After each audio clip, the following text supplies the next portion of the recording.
Hello, friends. My name is Steve, and welcome to Friday Conversation, episode 78. 78. Thanks, everyone, for coming. So we'll hope everyone's having a great week, and we'll go around the room to introduce everyone, and then we'll get on to it. So, Chris, will you kick us off, please? Hello, my name is Chris Mohan, sometimes YouTuber, sometimes appear in Friday Conversations and other conversations on Steve's channel. And here for another Friday with another group of friends and people. Yay. Yeah. And Carl. I am Carl Albert, pen name Carl D. Albert. I just self-published my first fantasy novel, Truth of Crowns. I'm actually wearing a little t-shirt I printed out for it. And that was in fact intentional. I'm so good at marketing, you can tell. But I'm in SPIFFO this year, self-published fantasy blog off. Anxiously awaiting the first reviews to come in, and really excited to be joining just a really wonderful community here. I had followed Steve's YouTube channel for a while, and glad to kind of wander my way into this community. Welcome. Yeah, for sure. Glad you can make it. Good to see you. And our friend Paromita's here. Paromita, will you give us an introduction? Yes. Hi, I'm Paromita. I like to read books, fantasy, science fiction, general fiction, classics, mystery, failing at historical fiction mostly. And this is my first time on a Friday Conversation episode. Yes, I'm glad you decided to join us. Hooray! Yeah. We'll go easy on you. We'll make sure Layla's nice to you. And Layla, will you give us an introduction? I'm Layla Goushey. I'm a poet and writer, professor of English, and I'm sometimes editing a literary blog, I guess you'd call it, called Ballady Magazine. Nice. And Varsha. Hi, my name is Varsha. I run a tiny YouTube channel called Reading by the Rainy Mountain, where I like to talk about my favorite books and also have conversations with people about books I like. Did she phrase her? Yeah. Okay. Yeah. Sorry, did you lose me or did I lose everyone? Both, I think. Yeah, I think both. Okay. I don't know how much of that intro you caught, but Reading by the Rainy Mountain, that's all I have to say. Glad you can make it, Varsha. So, Carl, tell us about your books. Tell us all about it. What can you tell us about it? Oh, well, thank you for asking. It's an epic fantasy, definitely on the darker side, Truth of Crowns. It's the first book in the Ash Eternal, which is currently planned to be around a 5-book series. It might end up being 6. I try as I might to outline, I never stick to my outlines, and I am very much flying by the seat of my pants. I just find that the characters kind of inevitably, I'll bump up against something in an outline that, a character it just doesn't feel right for them. It's like, that's not what they would do, and then things steer off in a wildly different direction. Anyway, though, the book in question is really, I kind of pitch it as a classical tragedy, kind of in the Shakespearean or the Greek tragedy mold. It's structured as such. It's about these 4 individuals who pursue love and power and end up crossing each other's paths and end up stumbling, all of them, into a vast conspiracy, a great political conspiracy between competing parties, vying for different thrones and also for their ideals and their version of what they believe an ideal society is. And I guess that's sort of a broad pitch of what book 1 in the series as a whole really is about. And what was the name of it again? Truth of Crowns. Truth of Crowns. Okay. Yes. Yeah. And This is the cover. Kind of, you can kind of see it, a little eye there and everything. Yeah, no, it's awesome. I had AP Canavan. I was lucky enough. I worked with him. He edited my book, and he was amazing. For those who don't know, he's a Critical Dragon on YouTube, and he worked on the number of the Malazan books, and He's super good. Nothing but praise. And he definitely improved the book a lot too. Yeah. Well, I look forward to reading it. Thank you. Yeah. When did your idea for the book start? When did the spark begin you say, I'm going to write a book? Like, when did that happen? Yeah. So I guess in the broadest sense, I've really always told stories. Like I was playing sort of like imaginary games longer than a lot of kids did. And I started writing when I was like 11, 12. I started writing fan fiction, like anime stuff to begin, and superheroes. And then, I was always reading fantasy novels, which is for some reason that wasn't what I was writing. And then I went off to college. I went to film school, actually. I went to the University of Southern California, where I studied screenwriting. I actually work in the entertainment industry. And while I was there, I just was like really tired of screenwriting. I was tired of the form and a lot of kind of the requirements that are often imposed upon you, especially in film school. And so I wanted to write a book. And I had just gotten back into reading novels, especially fantasy novels. American Gods was kind of my entryway into adult fantasy. And Game of Thrones was sort of another part of that. And so my initial idea was like, I want to tell Game of Thrones like that type of story, but in like a Renaissance setting. Like I thought, a lot of people aren't doing that. I mean, I was wrong. Actually, people have written in a Renaissance setting. Lies of Locke Lamore, I read shortly thereafter, and I was like, okay, well, this is like clearly Venice. Like I'm out to lunch. And so I had to adapt, and on top of that, as I started writing, like I said, I kind of created a rough outline and it just very quickly veered off. And one of my ways to kind of try to make my work stand out and feel unique was to put a lot of myself and my lived experiences into the work. So there's actually a character who has a couple disabilities that I have lived with. Like as I was born, and I almost died on the day I was born. I had life-saving surgery that 100 years ago did not exist. And so I kind of wanted to, like, my idea was like, well, how would a character with a similar thing survive in, a setting where the technology is so much more primitive? And, I'm not going to get into the details, but needless to say, the spoiler involves, magic. And that ended up creating not just one, but many plot lines, and helped develop the world from there. And then sometime during all of that, I was like, I was thinking like, wouldn't be interesting. I really like stories where like it feels like anyone can die at any time, not even just talking about, Game of Thrones is an obvious example, and there are a number of fantasy series that really lead into the stakes in that way. But even going back to like, I was a fan of like Joss Whedon as a kid.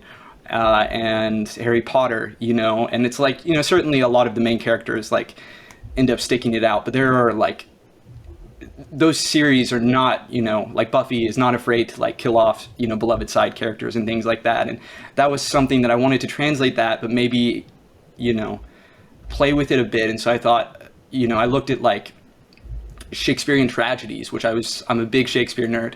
And I studied him in a couple classes in college, and I was like, okay, so what if I like start this story and I tell you, this character is going to die. Everything is going to fall apart, and you're going to watch it all happen. And then from there, I kind of really got the whole structure for the first book and for the story as a whole, and all these pieces started coming together. And over 6 years, including really during the pandemic, I've been writing off and on in college whenever I could. The pandemic hit, I graduated into the pandemic, and I was like, okay, I have a lot of free time right now. I am going to like really pursue this really hard. And the rest is kind of history. I wrote the book, I wrote several drafts, rewrote it. I have a writer's group who gave me my first critiques. And then eventually I found my way to hiring AP, who I discovered through Philip Chase's channel and through Philip mentioning that AP had edited his books, and yeah, the rest is history. That is fascinating, and it actually made me think of a question, because now that you've gone through all of that, we there's always so much discourse around how a book has been adapted for film, some of the stuff that's going on now even. And so would you want your book, since you have some expertise now in both sides of that, would you want to have your book adapted for film, knowing what you know about the whole process? The short answer is yes, because it would pay really well. That's true. It's like you're in good. I mean, one, if you get something adapted, it means you've probably sold really well to begin with. They don't really adapt obscure things. But so that, I'm not gonna lie, there's the financial aspect. I'm a struggling writer, trying to make a career in Hollywood and in books, and so I absolutely for that alone would do it. But on top of that, I think I think given my experience and hopefully the trajectory of my career, I would be able to be involved, which would certainly help. That I feel like I could steer it. I also know that this is something I actually talked about with AP a lot while we were editing my book, was just how I think a lot of common expectations around adaptations in fan circles are not necessarily, they don't have the same perspective as someone inside the industry, right? Because they don't understand the limits and what you're dealing with, whether it be with executives or trying to appeal to an even broader audience. I'm sorry if you guys hear anything. There's a really loud car driving by, playing music. Anyway, and so I in response to a lot of the recent adaptations, I think I, more than maybe your average viewer, am sympathetic to a lot of what goes wrong in them. I mean, I also just I think it helps that I fundamentally view adaptations as a different thing than the source material. When I watch an adaptation, it does not affect how I view the source material. And so, one that I will go to bat for is the Wheel of Time adaptation, which I think has gotten a bad rap. And I'm a fan of the book series. It's not my favorite series. And I think the adaptation has plenty of issues that you can discuss, but I think it's a lot truer to the source material, particularly spirit of the source material, than some of its critics might argue. And so in that way, I guess what I'm getting back to your question is I kind of understand how difficult things are and the requirements therein. I look at a book series like A Song of Ice and Fire, and early on, I think a lot of people, speculate it's because George worked in TV, but it translated really well into TV, particularly like an HBO TV show where you had, all the sex and violence and, these really great dialogue. And then a series like Wheel of Time where it's a lot of inner monologues. It's a lot of description of people's clothing. It's a lot of walking around on journeys, which you can only do so much before it starts to be, really repetitive on screen and arguably repetitive in the books. Certainly that's a criticism of particularly the early books in the Wheel of Time. And I think, and then there's just the sprawl of it. And then that was an issue that Game of Thrones faced, eventually, is with books 4 and 5, is suddenly you doubled the amount of POV characters. And so, Dan and Dave had to cut them in half. And, I think some of their choices were mistaken. I'm certainly someone who is extremely critical of the last couple seasons of Game of Thrones. I think it just completely went off the rails. But I think I'm also sympathetic to the struggle of it, and so wouldn't be against having my own work adapted. And the strange thing I'm working on book 2 right now. I was actually working on it right before I hopped on this podcast, rewriting the prologue. And I'm finding something that George Martin talked about where he, I don't know if you all know this, but between A Storm of Swords, or after A Storm of Swords, there's supposed to be a 5-year gap, right? And age up all the characters. And, I think it was primarily because, there are a lot of kid characters and kind of unbelievable to believe 11, 12-year-old Arya is going around assassinating people and stuff, So I think that was the original intent, but he found that events accelerated things such that he had to like keep going. And I think that really lends itself to a TV show, you know, because time breaks are hard. And I'm finding actually in my book, I originally was planning like the Dune series, which is another one of my big inspirations, to have big like multi-year like time skips between each book. And I'm finding, at least between book 1 and 2, that I can't do that I'm picking up almost exactly where book 1 ended, just because it's like, oh, there's so much I have to resolve, and it would be really cheap to not do that in the next season, which I think would actually lend itself to a TV show where, you know, you probably are not going to want, because you want to keep the same actors, you don't want to have characters like age up a lot off screen. So sorry, that's a really long-winded, convoluted answer to what you're asking. I'm so sorry. Great. No, that's very interesting, and I agree with everything you said, especially about Wheel of Time. I'm a fan as well, and I'm okay with the changes they've made. But I think what they did, the best thing that they did was the casting, because that helps carry along a lot of some of the other details that are getting glossed over, you know. But I thought they really hit the mark with the casting. So Agreed. excited for the next season. But I'll be the dissenting voice to say I absolutely hate so much of that adaptation. It's untrue, and it really comes down. It really comes down to the fact that it'll be the same for anybody. When you read a book, the non-negotiables for you as a reader change from person to person. Absolutely. Do you know what I mean? The things that I think, oh, these are the things that are really important to this story, are not the same things that Varsha or Carl or anybody else will do. So when anybody's watching that adaptation, it's supposed to satisfy everybody, and it obviously can't. Like, it's an impossible thing to do. Yeah. And so the things that I would take as the non-negotiables for Wheel of Time are the things, some of the things that changed. Some of the other things, like, yeah, okay. Thing is, I watched it and I sort of enjoyed it, because, like, how rare is a fantasy adaptation happening on screen anyway? So you've got to take out what you have out of it, and then kind of go on and go, right, well, that's maybe the things that I really want will kick in further down the line. Maybe that's the important resolution of the excitement that comes for the reader, and kind of hope on hope. But I can still be annoyed, the wrong word, just mildly disappointed that the story that I want to tell is not the story that I'm seeing. I just want to jump in to say very quickly, I don't want to hog any more of the mic time, but No, go for it. No, it's very interesting. I totally agree with you, and I think there is I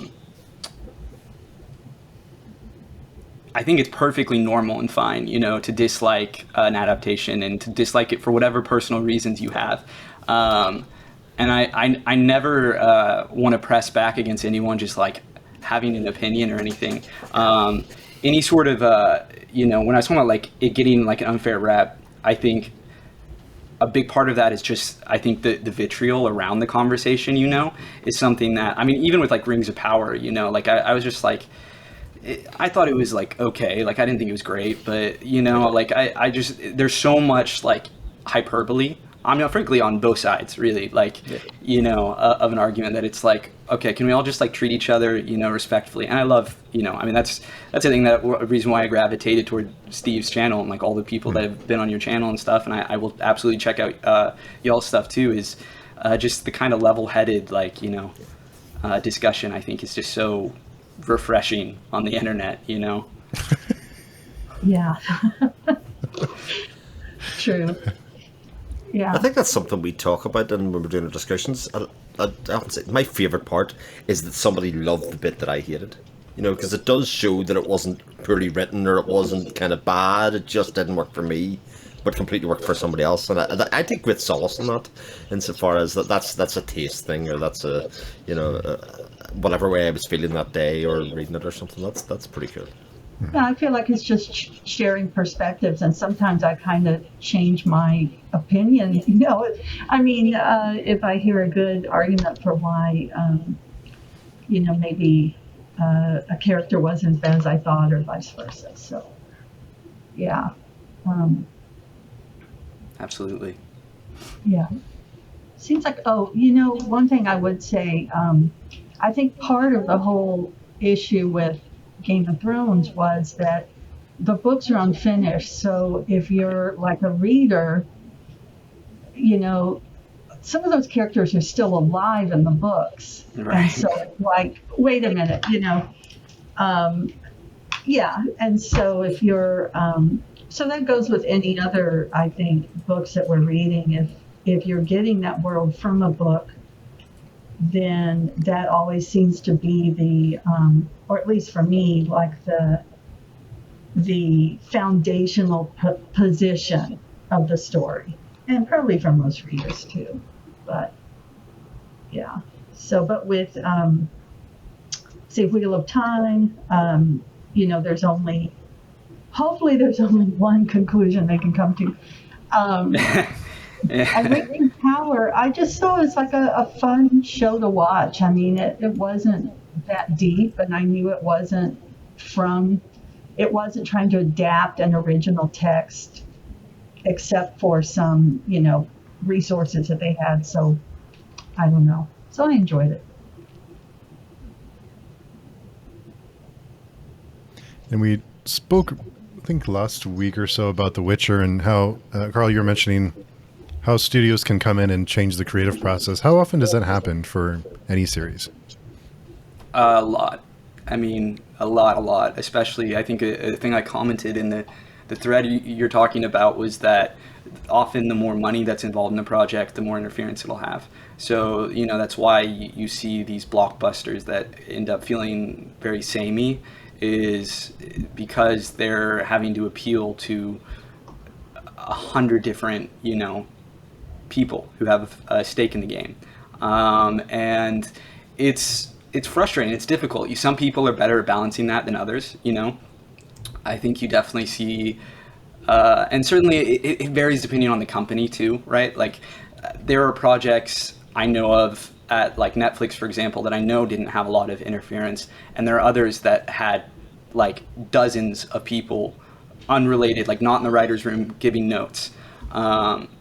I do know that, like for example, because it's been quoted, going back to the Wheel of Time, that Rafe Judkins, the showrunner, talked about how he had like hundreds of notes on the pilot episode alone, or like maybe even like thousands. Like it was some absurd number, and I'm sure he was like slightly exaggerating, but like when you're in that Hollywood atmosphere, like like you're getting like everyone's notes, everyone's assistant's notes, like just everything. It's crazy. Like it's absolutely absurd, and so it's a lot harder to get kind of a distilled down, like quote unquote, like authorial perspective through the editing bay.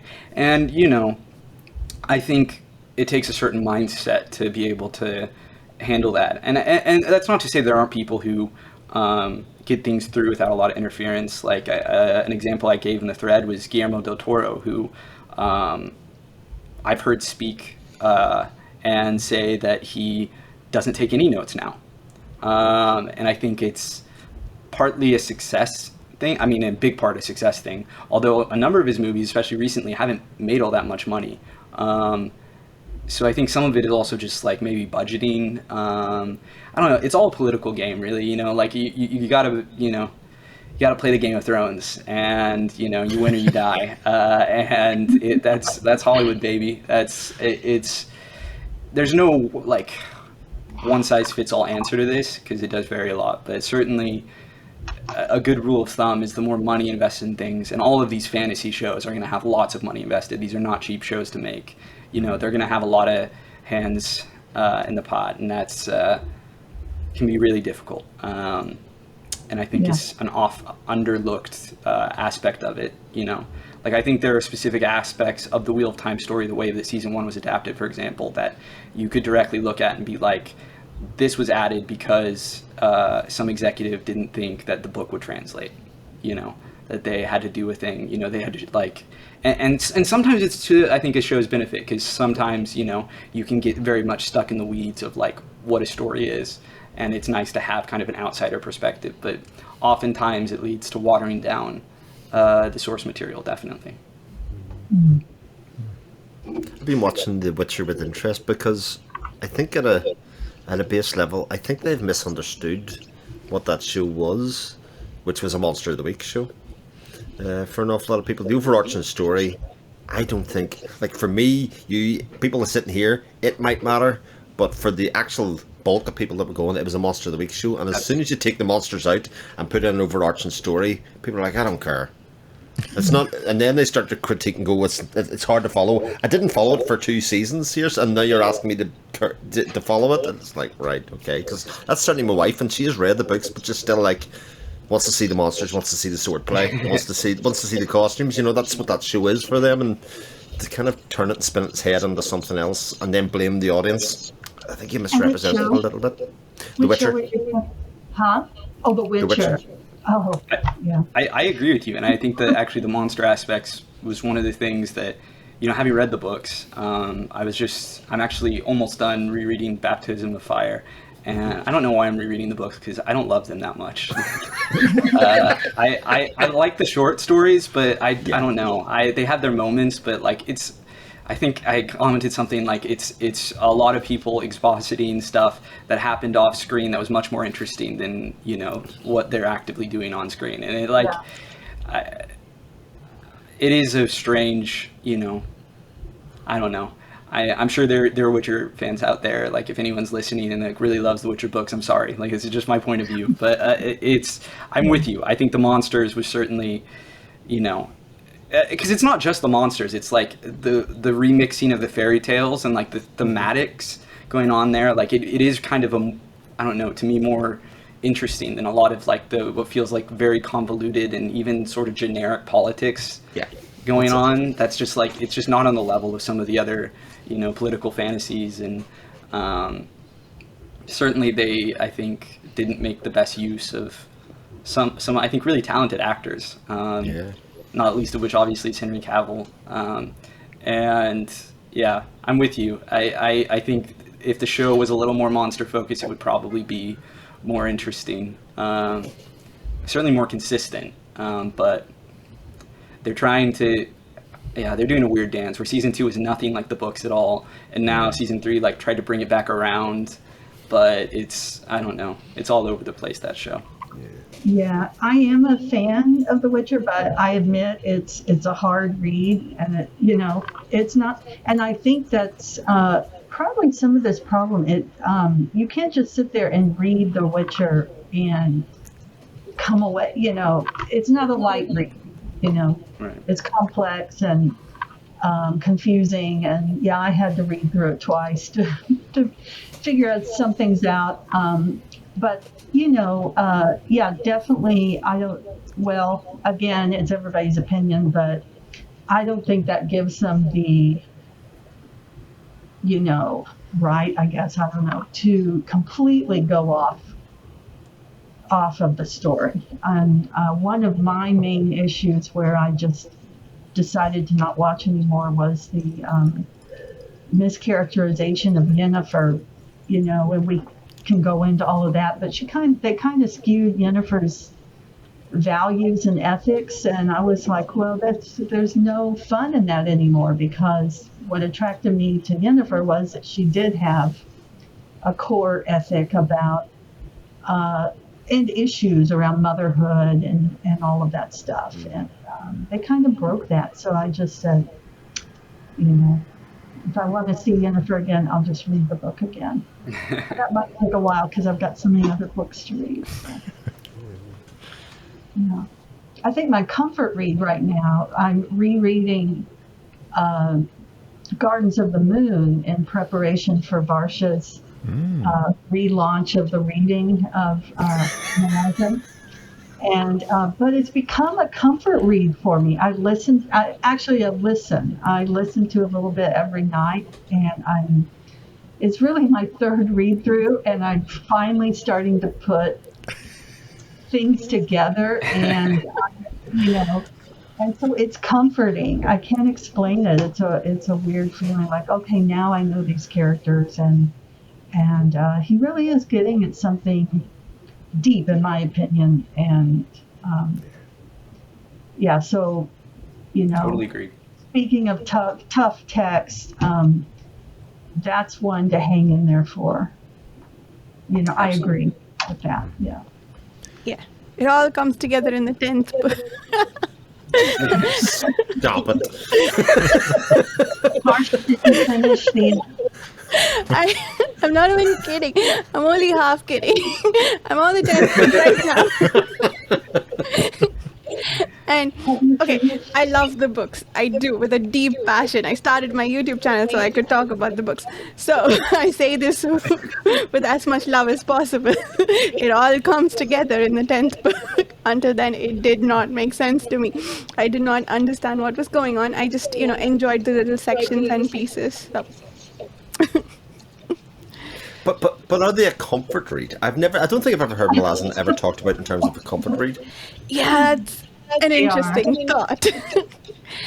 It isn't for me. I wouldn't, because I need to be involved. I guess it depends on your definition of a comfort read. For me, a comfort read is something like a popcorn read. I guess I like to watch rom-coms when I don't want to think too much about what I'm watching. So that's the kind of book I would call a comfort read for myself. But is familiarity maybe something that makes something a comfort read for you? I think it's a familiarity of the characters. And Paromita, I wonder, have you read Malazan? I have, but I would rather not talk about it. I know I have read all. I have read all 10 books. Oh. Yes. Paromita, I need you. Because these people are trying to talk me into something I don't really want to do right now, and I need somebody to at least give me a balanced view, because I'm only hearing one side of the argument. For something which is so beloved to so many people, I don't feel right to say what I felt. No, you should. No, absolutely, you should. No, speak freely. Yeah, Chris and I talked yesterday. We encourage your hot takes. Absolutely. Fire away. Yeah, you're safe. Let's hear it. I don't see any reason why this was as beloved as it. None. Like, not the writing, not the characters, not the world building. Why?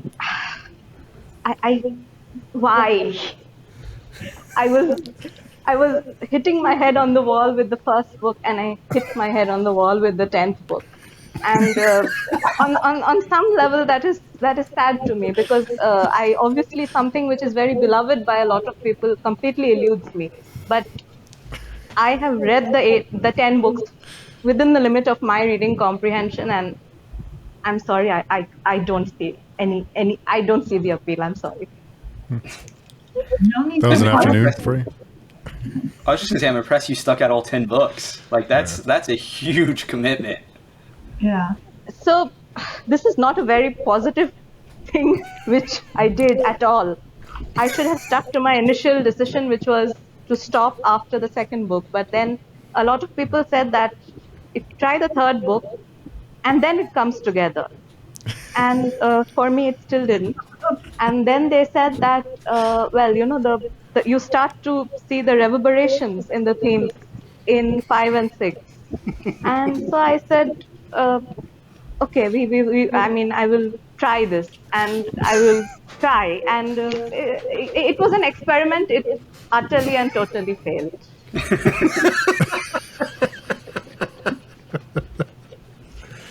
Paromita, I have a lot of respect for your opinion, because you ask the best questions and you notice, such important details in the books we talk about. And I just wonder, do you work with literature? Are you a writer, or have you taken literature courses or?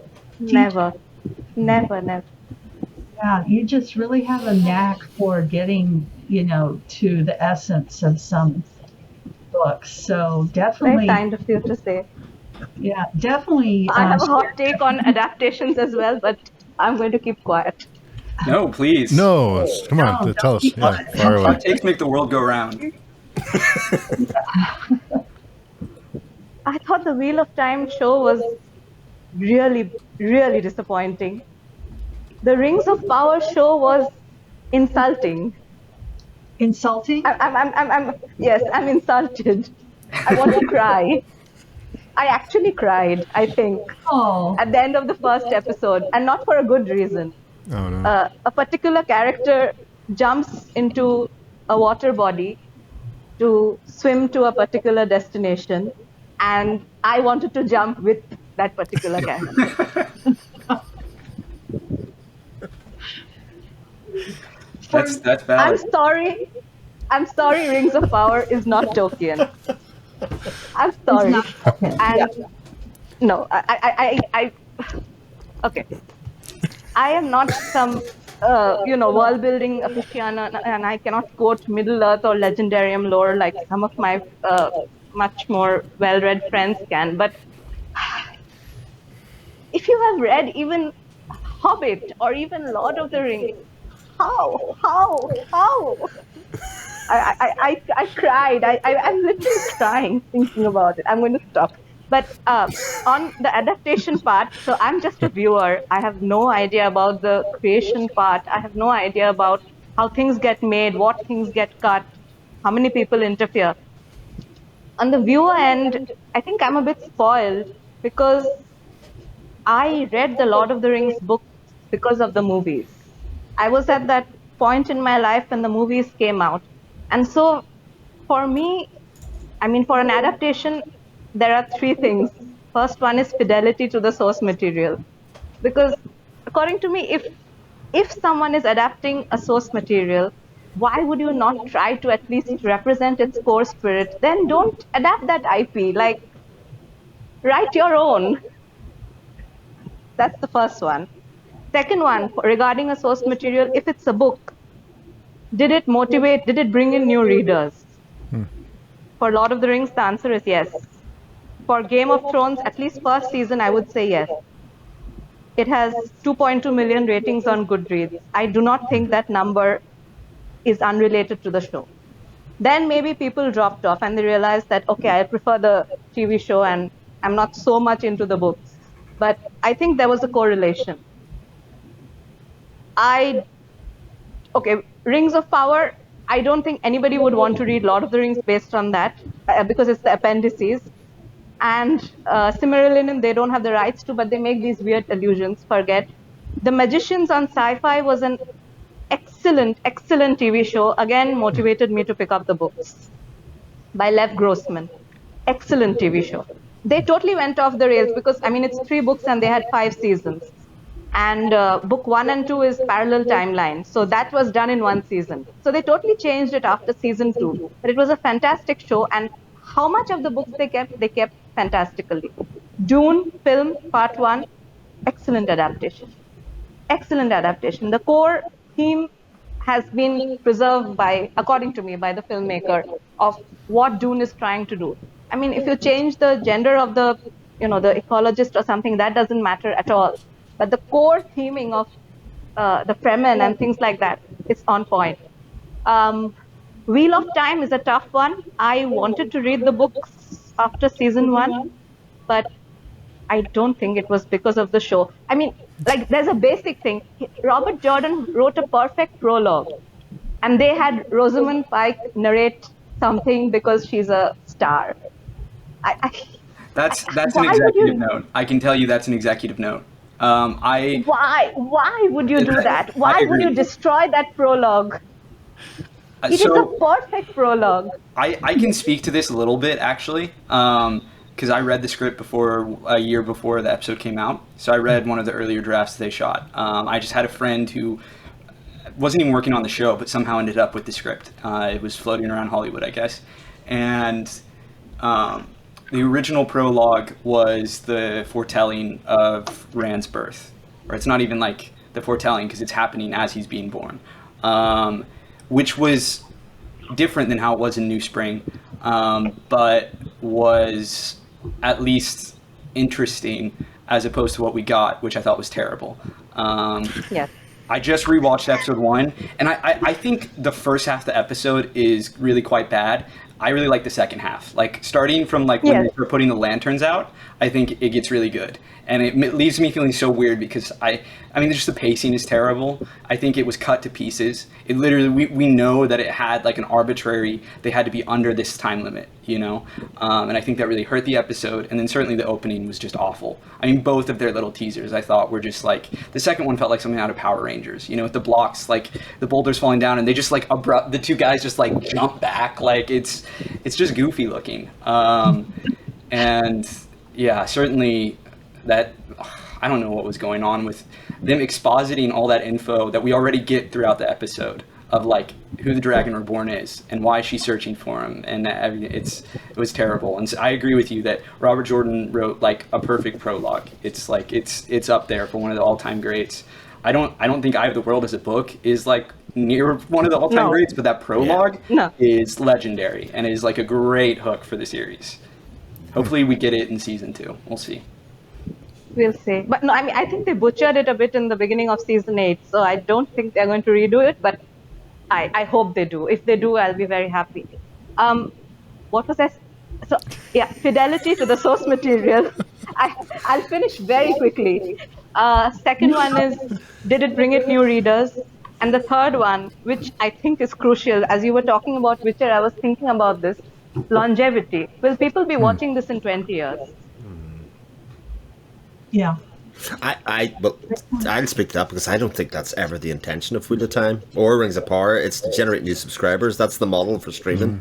Actually, they're not worried about retaining viewers at all. They're trying to generate new subscribers because that's what drives shares, etc. in the company. They need something to be bombastic and big, and that's why they wouldn't take a chance. Like Wheel of Time has a Rosamund Pike problem for sure because it's the center of all the posters, and it sort of subverts the chosen one trope, which is what the whole book is, and that's my main part about it. Like from the thing, but like good adaptations are so difficult. Like I cannot. Yeah. I really struggle to think of one that I absolutely love from start to finish. Like I can think of something like The Last of Us, which I think gets about 90% right. But for somebody that loves the source material, that 10% that they miss is so bothersome. It's like, it's so unfair. It's very unfair on the show and the adaptation and the people that are working on it. That kind of idea. I've not seen it myself, and it's not SFF, but I have heard Atonement was a near perfect adaptation of the movie except one change. But other than that, I have heard that it was a very, very good adaptation. I don't think it has to be 100% or anything like that, but just read the books. Sometimes I see stuff and I'm like, did they read the book? It just reminds me of that, it's a meme now, D&D from season 8, where, they say we forgot. And I'm like, oh, they forgot to read the books. So. That definitely does happen. There definitely are times where things are adapted by people who don't love the source material. Yeah. I will say for Rings of Power and Wheel of Time, the at least the head writers definitely love the source material. I mean, if you see them talk about it, they do care. I mean, you can certainly argue one way or another if they, messed it up. Certainly there's lots of room there. And I personally certainly feel that Wheel of Time got much closer than Rings of Power. My own feeling about Wheel of Time is I felt like that the show was much more of an ensemble from this onset, which is not true in the books. The books is very dialed into Rand. And I personally like that they spread the focus because I thought the book series got more interesting once they spread the focus. But I also understand why, because it definitely changes the tone of Eye of the World. The show feels different than the first book, but to me it feels more like the later books, which is why I could get on board with it. That's just my own personal vibe. Rings of Power is weird, where I feel like it almost feels like Tolkien, but like Tolkien fanfic. Like it's like trying to evoke the feeling, but it's not like there exactly. And at the same time, I don't feel like a lot of the movies necessarily get the exact same vibe. I also saw the movies first, and I'm actually a heretic who prefers the movies to the books, except for The Hobbit. The Hobbit book is like way better than the movies. And I actually prefer the Hobbit book to the Lord of the Rings books. Anyway, that's my hot take for the day. But I think that, you know, I mean, just because they're more like action heavy and like very much like there's something to the epic poem, you know, kind of styles to the books that I think is hard to translate. But the movies did certainly a much better job, I think, than Rings of Power. Although I didn't hate Rings of Power. I thought it was all right. I just thought my biggest gripe was I just felt like it was kind of boring for a lot of it. Yeah. It just kind of dragged on. Certainly a bit predictable. I Yeah. watched it with my book club, but we basically abandoned expectations of it being like Tolkien and just were like, okay, we're watching this. Although we did have a couple of Tolkien experts in the group, and you know, they had things to say, but that's how I approach it as just a new thing because, you know. Well, I think that's just my opinion is you will enjoy adaptations a lot more if that's how you like go into every adaptation. Is be like, it is its own thing. Like, if you want that 1-to-1 or even like 90% adaptation, maybe you'll get it, but probably not. Like even Dune is missing some really important scenes from the book. And I'm right there with you, Paromita, that I think that's like as good as an adaptation gets. Like it's up there and made some changes. You know, I think there are aspects of it that are better than the book and aspects that are worse than the book. But I just think in general, a person will be happier, just like if they can find a way to like divorce the two in their head. Yeah, but I understand, especially if it's something like important to you, you know, a work that's important to you or that shaped you in any way, that could be really hard. Like, God, if Robin Hobb was adapted, I think I would have a hard time with an adaptation. Oh, I love Robin Hobb. Yeah. But her books should never be attempted because they're very, very literary. You know, a lot of the what's great about that series is in the words and in the again sort of internal monologue and all of that kind of stuff that goes on, but in the characters' heads, that can't come out on screen. It just can't. It's impossible. Yeah. You would definitely have to make changes. I mean, I think you would have to see. I don't even know. It would almost have to be like kind of slice of life because the books are kind of slice of life. Yeah, that's right. You know, and that would certainly be hard to get Hollywood to get money to that, you know, because it wouldn't be all Game of Thrones, like every episode ends on a cliffhanger sort of thing. Yeah. I think the much more interesting question, a bit of you, Carl, actually, since you work on it, if you had mid-tier money to make a mid-tier adaptation, which books or book series do you do? Because obviously people can say, like, around the end, just pick the big things that you're gonna get financed for, but if you had mid-tier money to do and could do a so-so job, what's the book that you think story-wise would make a great adaptation? I think so. I think you could do the first two Farseer books on mid-tier money. The problem is when you get to the third and beyond, it gets much more fantastical. But that wouldn't be my answer. The first thing that came to mind, I've actually only read the first two books in this series, but the Greenbone Saga, I think you could do with a relatively small budget and not honestly have to make that many changes. It's, I think the biggest issue you would have would be the time skips. But I also don't think there are that extensive of time skips until the third book, is my understanding. That's the one I haven't read, is the last one. And so I think in that case you probably could get away, because at that point they've already committed, you know, and if you're on the last one, you can probably get a little riskier, just because it's the end. Like, what are they going to do, fire you? Well, either the show will be renewed for the third series, which is always the big money increase from the cast anyway, or it won't, you know, at that stage. So it'll either do well. Same for the Farseer books. You could get the first two made, and if it's gangbusters, they'll give you the money for the third. Right. You know, regardless of what's going to happen, kick it up, and if not, then so be it. But I do think that if we're going to have any success in seeing fantasy adaptations, is that we get some mid-tier adaptations that are actually quite good and celebrated, rather than them all have to be like all the money on the screen. If it's not visually impressive, it's dead.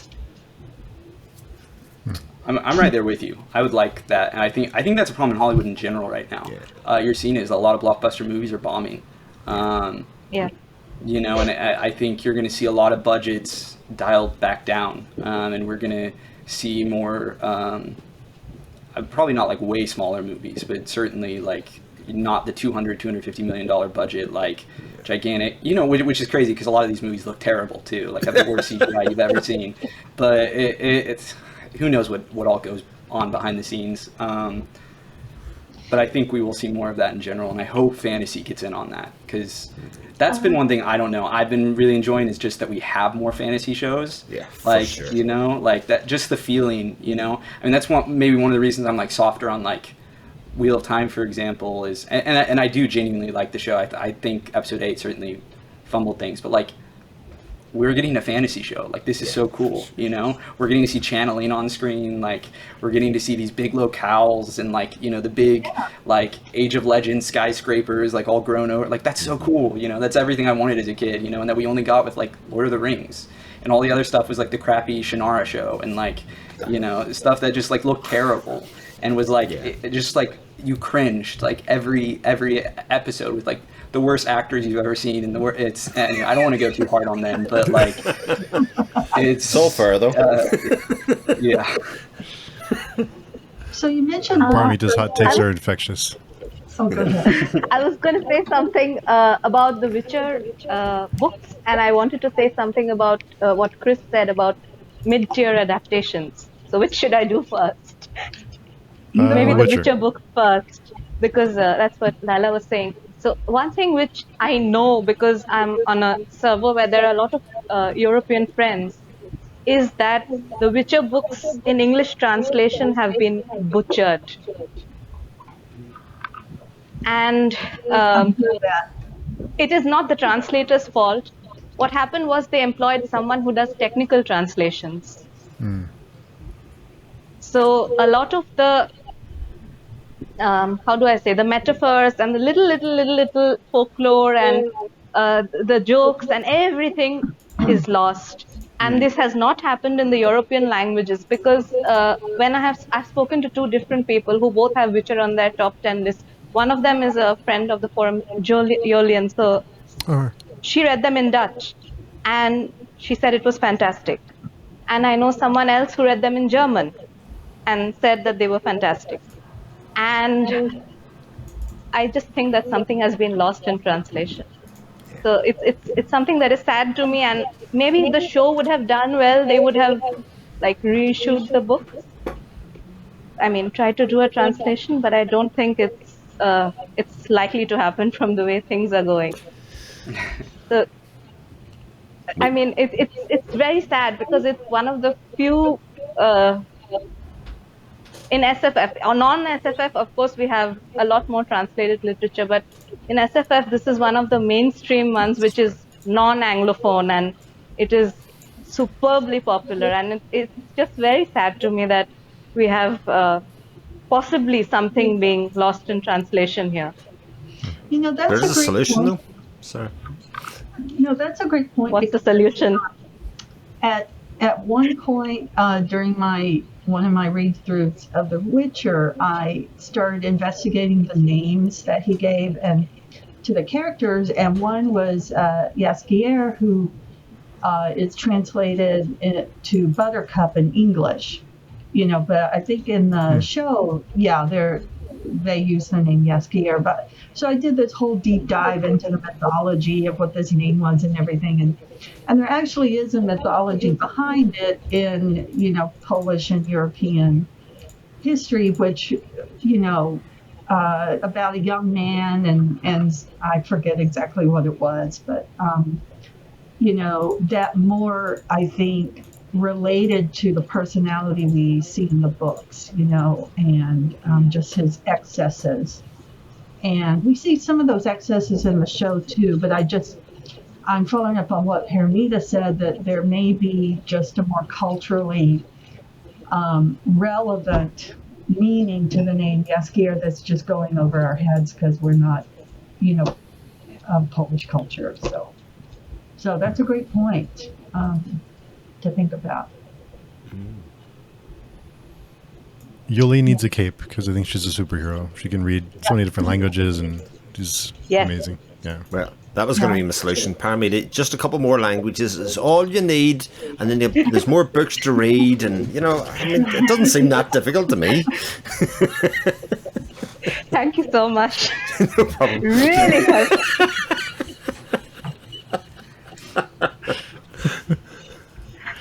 Oh boy. What was your other point, Paromita? Oh, right. So Chris was asking about mid-tier adaptations, and one I really loved, and it's on a book which Varsha has also read, and I know she has loved because she has given it 5 stars, is Jonathan Strange and Mr. Norrell by Susanna Clarke. So the BBC have a very nice I think it's a 7-episode miniseries. It's on YouTube. And my God, wow. Just wow. It is so soothing to my heart to see that miniseries and to see the respect for the book and what the book tried to do. There are lots of things in the book that obviously didn't make it through. I mean, there are footnotes and things like that. Lots of little things. But the core element of the book, which is that magic comes alive in England, it comes through in the miniseries, and it's so beautiful. I agree. That is a great adaptation. I hadn't even thought about that as like a mid-budget fantasy, but that's a wonderful one. Yeah, I've been meaning to see it and I haven't gotten around to it. I think I wanted to reread the book first, and it's a 1,000-page book, so I've been postponing it. But I do love the book. It gave me like a 2-month-long hangover or something. I couldn't read anything else when I finished it. It was excellent. So Steve, when are we starting the read-along for Jonathan? It's right there. Right there. Oh, nice. Steve quietly exits the chat. I'll read it with you again. I have been meaning to reread it. Yeah, well, a few months ago. Steve, don't say yes to things. I'm This is trying like to get intervention time. Varsha, definitely intervention. Steve also on intervention, and Chris is very near intervention. I have to organize interventions for all of you. Way too many read-alongs. Yeah. Well, in our defense, I will say that we've been going slow. So we have been, because I used to read 100 pages a day. And now I'm 100 pages a week on some of these books. So it's manageable. Yeah, but when you do 7 books, that's the problem. Is like I can manage 100 pages a week, and then it's like, oh, should I have like 8 books to read? So now I have to like over 100 pages a day. So it doesn't. Oh, I don't mean But no, anytime soon, but when you read it, I will read it with you. When we finish Matterhorn or Baru Commandant or whatever, we'll add it in when we finish one of the things we are already planning. Sounds good. Yeah. No, I've been wanting to read it. Yeah, definitely. So, in terms of Hollywood and the direction, they've obviously had a very, as far as I can remember, the biggest summer that they've had in a very, very long time here. And they're either they always, like, copycat is what happens. It's just like American sports. Whenever there's a successful thing, everybody tries to do the same thing. And it's about what lessons they learn from Barbie and Oppenheimer. And that is hopefully not that people just really like 80s toys and 70s toys, but that they trusted 2 really big IPs to 2 really big creatives in Greta Gerwig and Christopher Nolan, and let them do what they wanted in free thing. And I very much doubt that is the lesson that they will learn, because that is, history tells us that is not what happens in this circumstance. Yeah, history is a flat circle, and Hollywood's just running laps. Like it's. Oh man, yeah. I remember the conversations about Barbie when everybody was running about going, this can't be any good. There's no way that this is a thing. And I was like, but Greta Gerwig's in charge of this. Like, this is actually really quite big news in film world. They give it and she took on this project as a creative. Like, I think all the signs were there that this was going to be wildly successful, because while it'll be a Barbie adaptation, it'll be about a lot of things, and it'll be a cultural yardstick probably because of it, and it's sort of turned into that, for good and for bad, because it's creative discourse. I haven't seen Barbie yet. How have any of you all seen Barbie? Mm-hmm. So what are your thoughts? I really enjoyed it. I've heard a range of opinions, but I personally really, really liked it. I just think it's like really fun. Like I just had a really good time. I know of, several women in my life who it was very meaningful and powerful to. But even as a man, I just thought it was like a really good time. And honestly, I thought that the standout actor in the movie was Ryan Gosling. He's hilarious. I mean, he's kind of given the most fun character to play, so that's a big reason why. Like it's just like it's all the best lines, and like he's just so goofy. But it really is. I thought phenomenal. I thought everyone was firing on all cylinders. It's a really weird movie, which is not something you see a lot in like blockbusters. Like it has really quirky, strange moments and storytelling choices. And some of the things that I think are more traditionally appreciated in blockbuster movies, like, I don't know, like big plot twists and like logical sort of like rules, this movie almost like operates on like kind of dream logic. Like it's like kids playing with toys, it's like it's crazy. And it does, like, there's a lot about it that doesn't really make sense, but it's like super fun. And if you can just like go along for the ride, I think it's just a really good time. And you'll laugh a lot and like enjoy the musical numbers and things like that. One of my friends saw it and really liked it. I just haven't had the chance yet, to see it. I saw Oppenheimer. I don't know if anyone's seen that. It was okay. I don't know. I thought it went a little too long. Yeah. I thought that the end of the film, the same impact could have been made in a much shorter time period, because at a certain point you do kind of lose the plot at the end, as yeah, and I don't know if anyone's seen it, so I won't give the total end, but yeah. I heard a bomb goes off. Spoiler Chris, alert. jeez, spoiler alert. Sorry. I like the first half of it. Yeah. I think I generally agree with you, Layla. I think I maybe liked it more, but it definitely was too long, and it felt like the movie kind of ended like multiple times. And without getting into like spoilers, like it definitely, I don't know, it definitely was kind of structured in a weird way that there were things you could have trimmed down on, certainly. But that's a common, I was going to say it's a common Nolan problem, but I'm definitely finding that's a common issue with like movies recently. Is a lot of movies are like 3 hours long that don't need to be 3 hours long. I don't know what's going on there. It's the Marvel problem.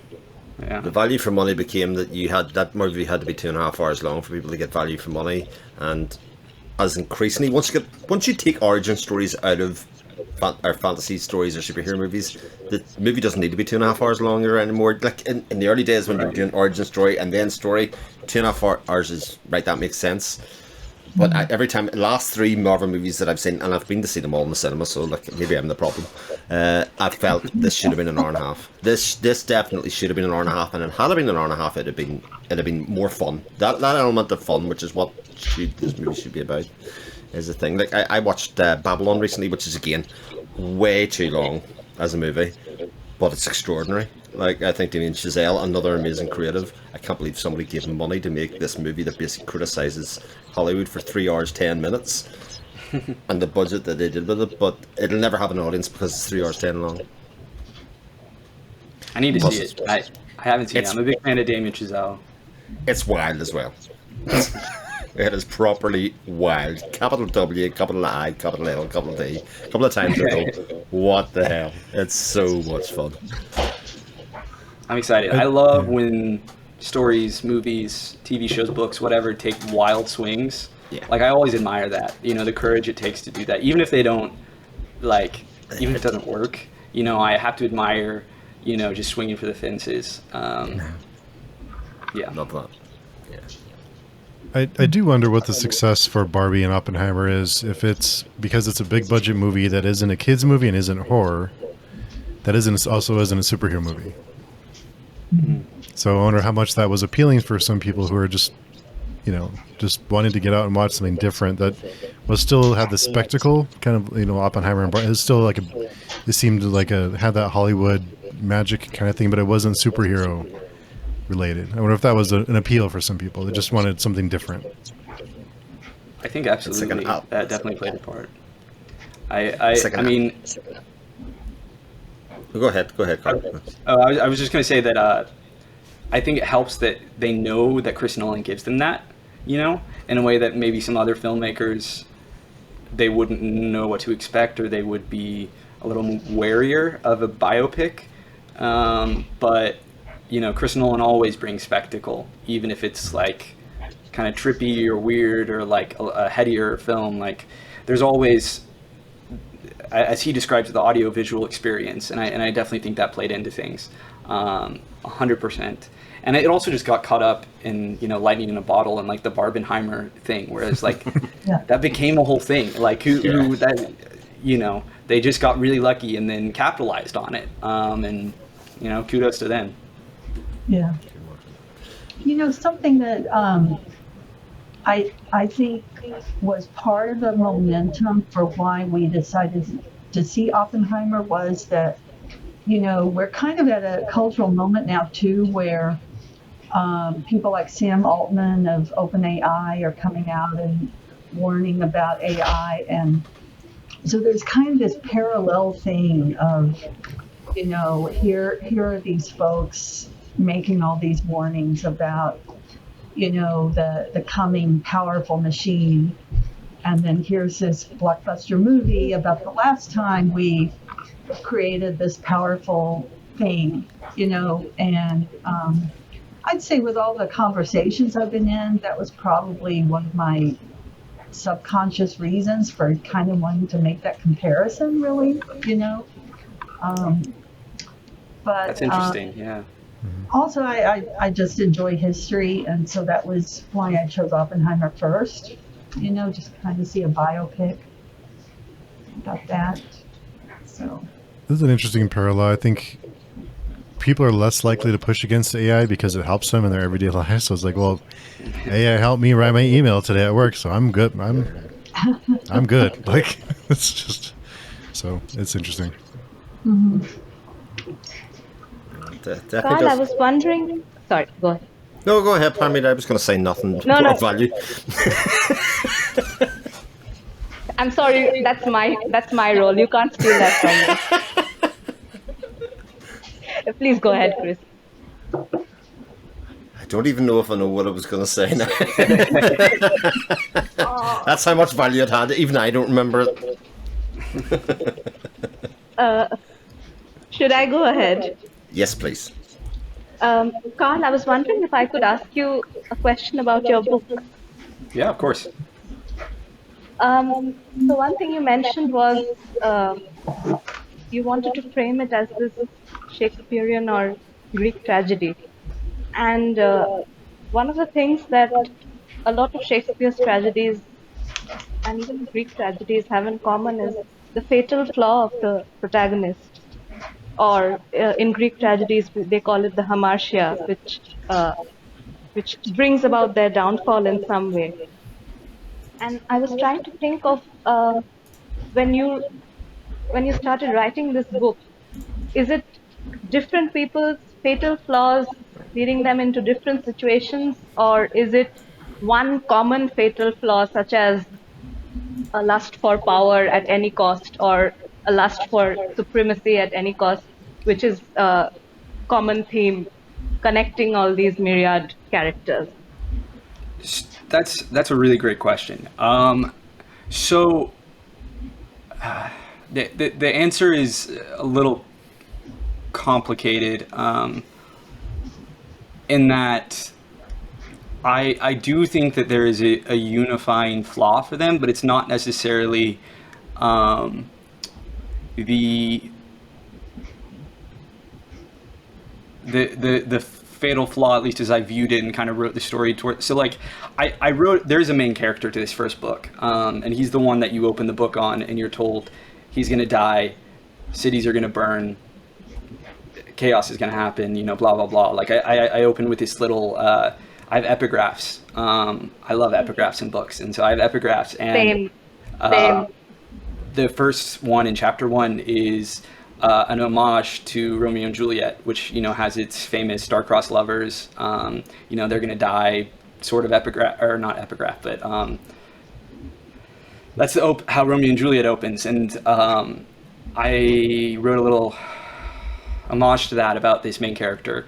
And his fatal flaw in the book is really kind of recklessness and like I wanted to kind of play with sort of classic heroic archetypes, and that things like I mean the first example that comes to mind for me is like Harry Potter, where like Harry gets into trouble, but like he doesn't really suffer that many consequences for being reckless. Like the only serious one he does is in book 5, and beyond that, like he kind of just like gets a little like, oh Harry, you like you're always so reckless, like what are you doing, and I wanted a character who like actively causes giant problems by being like recklessly pursuing what he believes is right.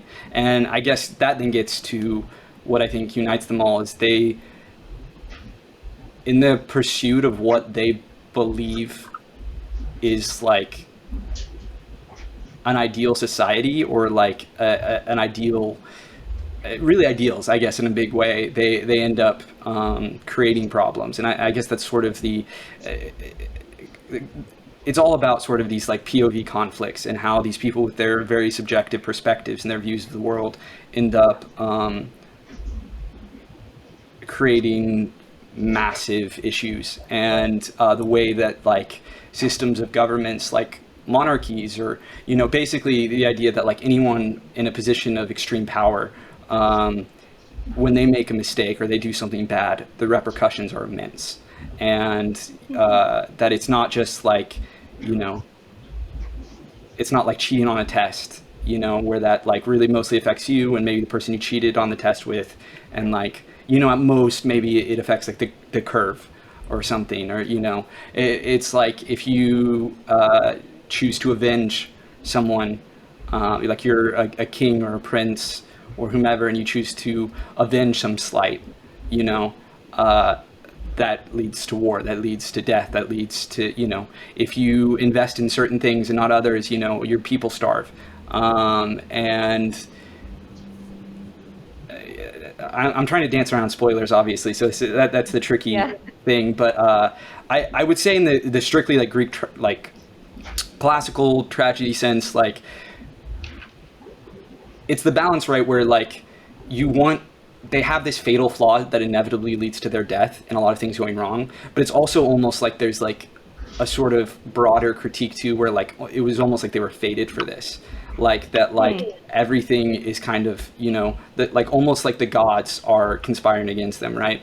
Whether you think of something like Oedipus, right, where Oedipus Rex is like, Oedipus makes all the decisions that lead to his life falling apart, but he kind of was put in a position where like, how would he know any better, like how would he avoid this? And so that like it's trying to walk that tightrope of you want your character's decisions to drive the plot, but you also want to make it clear that like there are broader forces at work, right, that shape them into who they are and make things happen here. And that's the tragedy of it, really, is like that's why we pity the main character of a tragedy, is that like we understand why they have this flaw, even if we think it's ridiculous, even if Achilles, for example, in the Iliad, spoilers for a many thousands year old story, that like he dies because he's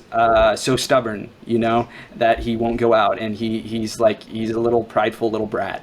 But you also get it like when you consider like how he was raised and what the expectations that have been placed upon him, and how he's been lionized and made into this almost like demigod, and he has been slighted. He refuses to fight in the war because this woman that, you know, I mean, there's a lot of debate about whether he really loves her or not, and she's a slave, which complicates things. But, you know, he basically, he takes shit personally. Oh, sorry, I don't know if we can Yes. curse or not.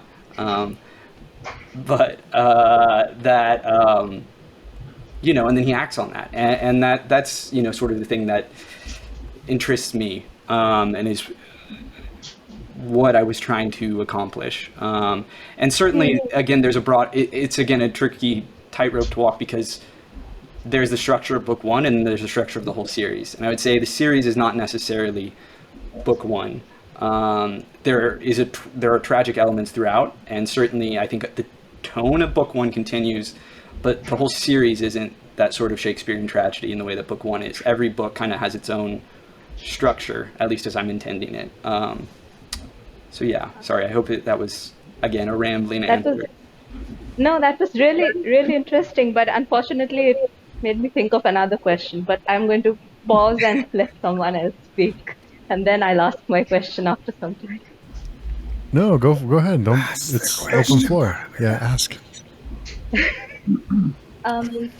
So I found how you were describing it, that you tell us in the very beginning what happens in very, very broad strokes. Of course, it's more subtle than that. And it was reminding me of a very, very favorite book of mine called The Secret History by Donna Tartt. And that book is essentially a murder mystery framed as a Greek tragedy. It's not Shakespearean, it's Greek tragedy. I need to look this up. I've not read this. Secret History. So Donna Tartt employs a similar narrative technique where she tells you in the first paragraph itself what happens. And so it is not a whodunit, which is what murder mysteries usually are, but a why-done-it. Mm-hmm. And so it's all on the writing in making the reader complicit as to why the characters went through this process of committing the crime, whether they were destined to, or whether there were, their fatal flaws were amplified by the clique they were in, right, etc., etc.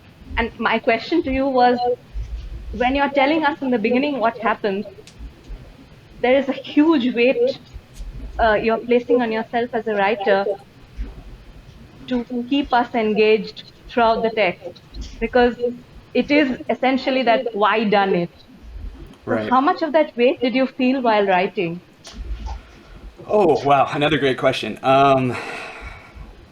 That's another tricky one to answer, because, I mean, the whole process was so long that certainly my feeling in any given part varied a lot. But I would say overall, speaking to keeping the reader engaged, in the broadest sense, if I am engaged, I believe my audience will be. So I have to write a book that I like. But to speak to this specific issue, I think a lot of what was really key for me it was twofold, I would say. The first was to keep it surprising, that it's still, even though you know what this character is fated for, the path to that can still surprise. There can still be lots of twists and turns, and there are a lot of other characters who aren't named in that opening epigraph who die throughout the book. So I had that added thing where it's like I'm still throwing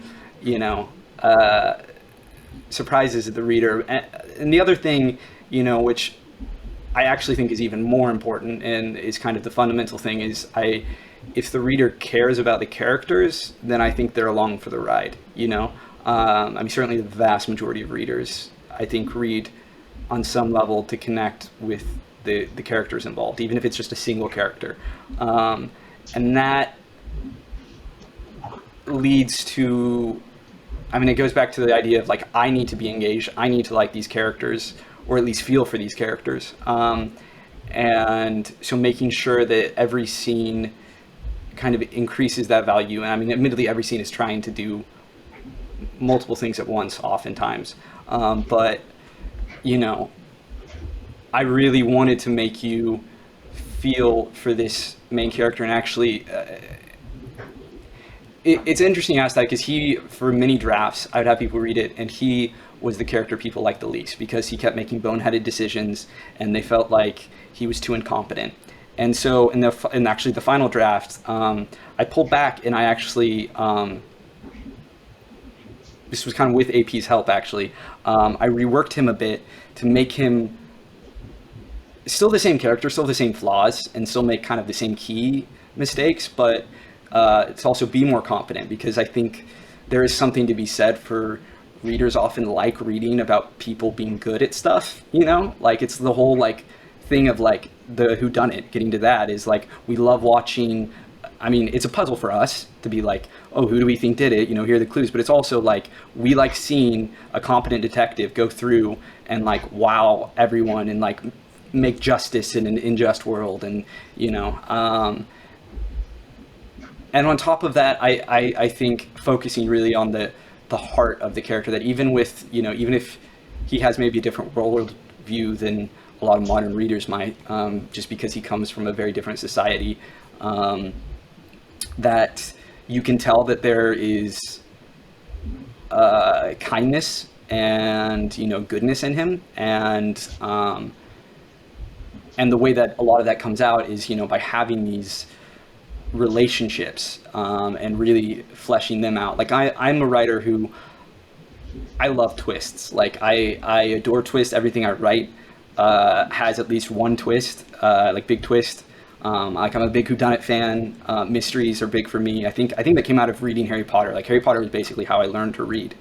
And those books are all mysteries and all hinge on a twist. But even more important than that for me are characters. And I try to write from a character-focused perspective, first and foremost, that I'm interested in exploring people, and often very messed up, complicated people. And that was sort of, again, getting to your question, was kind of the key, was making sure he was as compelling as possible, but also someone you felt like you could root for, you know, who you could see, you know, all these people that he loves dearly, that he thinks he's working to support them, you know, or he thinks he's making decisions to protect them, or, you know, even in a broader sense, that he thinks he's making decisions to make a better world, a more just world, and then the consequences that come from that, that inevitably lead to his downfall. And I think that, again, another rambling answer, but I think that hopefully sort of speaks to what you were asking about. Thank you so much. Thank you so much. I hope my questions were not too intrusive. Please tell me if they are. Not at all. Not even. I mean, I'm an open book. No pun intended in a lot of ways, especially when talking about writing. It's like my favorite thing to do. Other than like writing, is actually, I probably like talking about writing more than I even like writing. But it's certainly a lot more fun after the fact to be like, oh, I did this thing. Like, let's talk about why I made all these decisions. And, you know, as opposed to in the moment, you're like, God, I'm the worst fucking writer in the world. Like, this is terrible. No one's going to like this. And, you know, you grind your way through it and eventually have something that hopefully you're happy with. So I actually have a proper question. This is unlike me. So as somebody that's read a lot of books, especially different fictions and genres, and said they like whodunits, how aware are you of the fact that as somebody that's done that and kind of, when you do that a lot, you kind of look for the narrative reasons for doing things and therefore solve the crime by the devices of writing rather than actually the story. So in TV, I always say, who's the character that didn't need to exist in the story but has been put in the story, and etc. etc. So how does that change your writing process? How does that influence your writing process? Do you try and obfuscate it, or do you just kind of forget about it and then? I am definitely aware of it. Hyper aware of it at times, and actually, I found that I am trying to block out some of that, because I think so much of the best writing often comes from instinct over kind of mechanical, almost like working off of formulas. Even if you're doing it, it's complicated, because like certainly you can come up with like really clever ideas, or like clever reveals that, you know, if you know specifically how to like subvert an audience's expectation, or like, you want to like deconstruct a specific trope or something, you know, that's worthwhile. But it definitely can make things feel a little more mechanical, I feel like sometimes. And it's hard because, you know, like I went through formal training, and so a big part of writing this book was that I wanted to kind of get away from my training to some degree. Like I was so stuck in like traditional Western 3-act structure that I was like, I'm going to write something that I'm not going to outline it, you know, I'm not going to have 3 acts, like I'm going to do whatever. And I ended up bringing it back around to once I discovered the tragedy aspect of it and leaned into that, to the kind of 5-act structure, which coincidentally Shakespeare didn't mean to use. His plays just often fell into it. But we all, you know, if you read it now, if you buy a book of Shakespeare's plays, like they're all in 5 acts. And, you know, it's the same thing with like all the Greek tragedies and things like that. So I am very aware of it. And there are times I wish I wasn't. It is useful, you know, because you often are then good at kind of knowing what the audience is going to expect, or to some degree. Yes, I am that. It's weird because, you know, like, you will still be surprised. Like I remember giving the draft I gave to AP, and there were a couple reveals that I was so afraid. I was like, I feel like they're gonna guess this like the first time this character is introduced. And he was like, at the end, he was like, I didn't see that coming at all. Like I had no idea. If anything, I think you could foreshadow it more. And I was like, AP is super smart. He's super well read. He knows all the tropes. Like he edits for a living, and he didn't see this thing coming. And actually, if anything, thinks I need to foreshadow it more. And I was like sitting there, I was like, this is so obvious, you know, like I'm like beating the reader over the head. And and admittedly everyone's different, but I think you can get neurotic about it. And I think that's what you have to avoid, really getting to the core of what you're asking is like, you can't overanalyze things, because I don't know, I'm a neurotic person. And so it's certainly my instinct. And I find it important, and certainly as I've grown as a writer and as I feel more confident as a writer, that I almost want to get away in some ways from the things I've learned, or at least not try to, you know, not try to write so specifically to something like intellectually, and more let a certain amount of like instinct and emotion take over. Because I think you see that with some writers' works, like, you know, like Carrie by, you know, Stephen King, or like different things where there's something to like early books that has this kind of raw emotionality to it, that I think sometimes gets lost in later works. Or like even you look at Stephen King's books that he wrote on drugs, and like some of them are nonsense, but like some of them like it is one of my favorite books of all time. And I think, you know, that book is too long, but also there's something to like he wrote that book while he was on coke, and there's something to just the wild ideas and the feeling that like he's flying by the seat of his pants, you know, that adds something to it. So I don't know. I don't know that I have advice or like even like any like goal in mind, because it varies, you know. My opinions about these things change day to day, but broadly I try to be, you know, it's useful. It's a useful tool to know tropes and to know structure and to know, you know, to be able to analyze things in like sort of a broad level of what, you know, we call craft. But writing is an art at the end of the day. And I think if you try to distill it down too much, it can lose that X factor. And that's, I don't know. It's a complicated issue. Yeah. I suppose for me, I always boil it down to the fact the only kind of allegory I have is songwriting, but writing 4-minute songs in a 600-page book are a very, very different endeavor. You know, so I can come up with the idea that as an idea to write is I'm going to subvert, you know, principles. So rather than writing a 4-bar structure and 8-bar structure, I'm going to write a 7, kind of make it work within the thing of a song, and then a song becomes that. Or you write lyrics, a bit like you were saying, thinking, oh my god, if anybody hears this, it's so obvious what I'm talking about here, and then somebody hears it and they say, oh, I know what that song is about. They tell you, and you're like, you're not even in the ballpark of what that song was about, you know. I think it's completely obvious. So I do feel what you're saying in that regard. What's inside your head because you thought of it, the genesis of the idea, the whole way through, you think, oh god, this is too much, you know.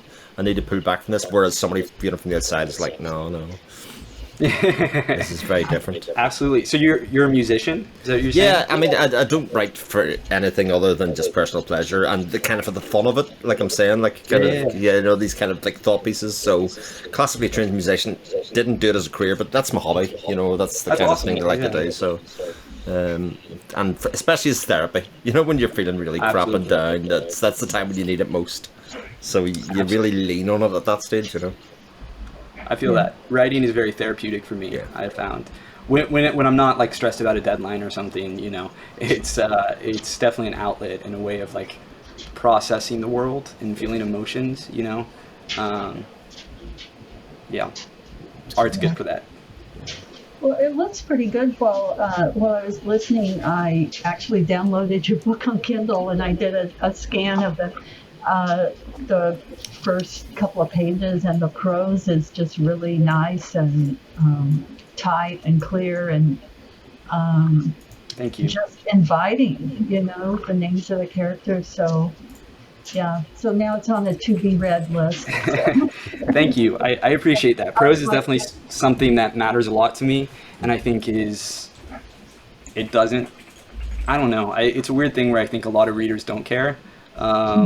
But it's definitely that's a compliment that I really appreciate, and that is its own balance, because you don't want to be too flowery, but you know, you want to be accessible, but you also want to have a level of like, I don't know, beauty and lyricism, and like the rhythm is so important. That's where instinct comes in, right?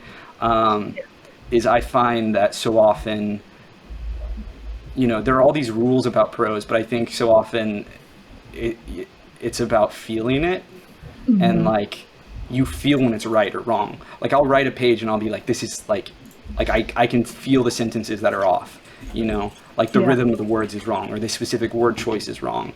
And it's more than just like, you know, two synonyms, you know, that mean roughly the same thing. It's about like, I mean, sometimes it's about the specific meaning of the words, but sometimes it's just about the feel of them or how they sound.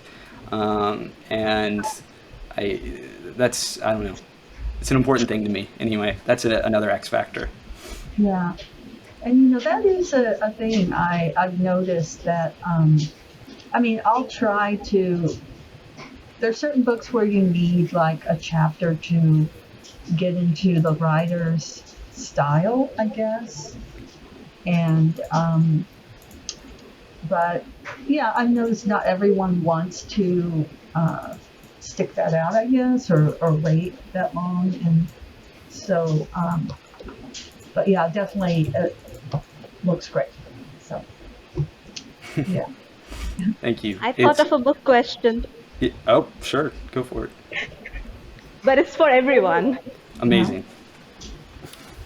So full disclosure, I thought in case this will be a disaster, let me at least look up Carl's book and prepare one or two questions so I can say something in the Friday conversation. I love this improv game. This is good. You're keeping me on my toes. I don't know what's coming up next. So I read your Amazon.com page, and I wanted to read the sample, but Amazon was being Amazon. Yeah. So I couldn't. But one of the things, there's a quote you're inspired by, and it's one which is very dear to me. It's by George R.R. Martin. When he spoke of his magnum opus, he said that he wanted to write about the human heart in conflict with itself. Yeah. And so my question to everyone is, what is a book or a series which really, really personifies or really represents this human heart in conflict with itself? It can be any book or any genre or anything, but it has to be a book or a series, like not other media. Oh wow, that's. Thank you, Paromita. It's always just a very straightforward question that you ask with the. I would like to request Varsha, because I feel like I know her answer. I have a guess at her answer. So, Human Heart in Conflict with Itself, a book that Yes. depicts that. Or a series. A book, a series, anything. I have to think about that. I have my answer. If no one else is ready, Yeah, I go would love ahead. for anyone else to jump in if they are. But we talked about it earlier. But Realm of the Elderlings, I think that's all it is. That's the Yeah. whole story. You know, that's why it's compelling even when not a lot is going on. Honing in on Fitz, who's kind of the main character of the saga in the broadest sense. I mean, certainly of the three trilogies where he is literally like the POV. It's all about, the flaws of this person. They're grappling with their own demons and, his inability to accept himself, really, and accept his place in the world. And in some ways even accept other people as they are. And I mean, I think that really speaks to the core of it, is like the conflicts we face and, between, having sort of contradictory ideals or, views of the world. And I'm so glad you noticed that quote, Paromita. I believe it's originally quoted to William Faulkner, I think is who George R. R. Martin quoted. I could be wrong about that. I want to say it's Faulkner. And I think that was one of the things when I heard George say that like spoke to me, that I was like, oh, that's why I love your books. I mean, one of the reasons, but certainly like the core, and is what I want to write about too. And so that was my little like tip the hat, certainly to him. But yeah, Realm of the Elderlings, 100%. I quickly looked up my Goodreads list so I can figure out my answer. I haven't read The Realm of the Elderlings yet, but it's on my list. I think my answer is probably The Wars of Light and Shadow. But I think just the way the narrative is framed, the characters are made with, for spoiler reasons, I won't say, but I think most of us have read anyway. But for the listeners of the podcast, I won't say why, but I think that probably is a good what's the word I'm looking for? Example of this. But also, Paromita, I'm curious to hear what you think my answer would have been. I really thought it would be Malazan. I mean, I suppose yes, but I don't know. I'll have to think about that a bit more. I don't know if I fully understand what the quote even means, but just at face value, I'd probably say Wars of Light and Shadow. It's interesting because the quote sort of leans towards character-based novels, doesn't it? It kind of prompts the mind. And when you say, Wars of Light and Shadow, there's an incredibly character-based novel. Farseer, incredibly character-based. I mean, I've only read Assassin's Apprentice, and that's my answer as well, because there's something about Fitz's story that just, I mean, I'm sort of afraid to read the rest of the series, because that is the perfect book in me. And everybody says it's not even the best book in the series, but it speaks to a young boy that's kind of lost in the midst of this other world, and he doesn't feel like he fits for a whole load of reasons, and other people, and for him, other people look at him and think he doesn't fit in a lot of things. And I think a lot of men, young people that were young men kind of growing up, still feel like that. I often think we still feel like the 11, 12-year-old person that we were, even though you may have those more years on the top, you never lose that sense of who you are. And when I read Assassin's Apprentice, I was like, I know how he feels. And so when people do good things for him, etc., it's kind of overwhelming, and it reaches into bits of your heart, etc., that you didn't know you hadn't stirred and hadn't kind of got a part of. And that's why that book kind of frightens me, and how much I like it in terms of reading on, because as a standalone book, it's perfect for me. I kind of like, okay. So I just have to jump in to say that Fitz keeps that, like, that's his thing. His entire time is like what you're speaking about there is he's almost like he's always grappling with that little scared outcast boy. Yeah. And that is so core to who he is fundamentally. I love, you said that so eloquently, Chris, and I think definitely speaks to what makes these books special. And it does, Robin Hobb, I find, makes you elicits emotions that a lot of books don't. Really complex, convoluted. Like, her books are weirdly so comforting to me. Like, I feel like I'm sitting by like a nice hearth fire with like warm cider, surrounded by loved ones, but it's also it's like tinged with melancholy. Like her books just feel very melancholic, and there's a sense of ennui, and it's this weird, contradictory emotional experience that I think is just, it's just beautiful. That's exactly the line I had in my review of it. There are emotions in this book that are never explored in any other book. Things like pride, etc., are emotions that I don't see in any other book. Yet I feel pride for somebody and with some. Like, I should stop. Yeah.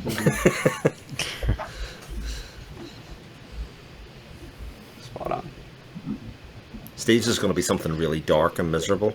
Well, I'm looking at my Goodreads list, and I'm like, I just read miserable stuff. I'm trying to find something somewhat positive. It can be miserable.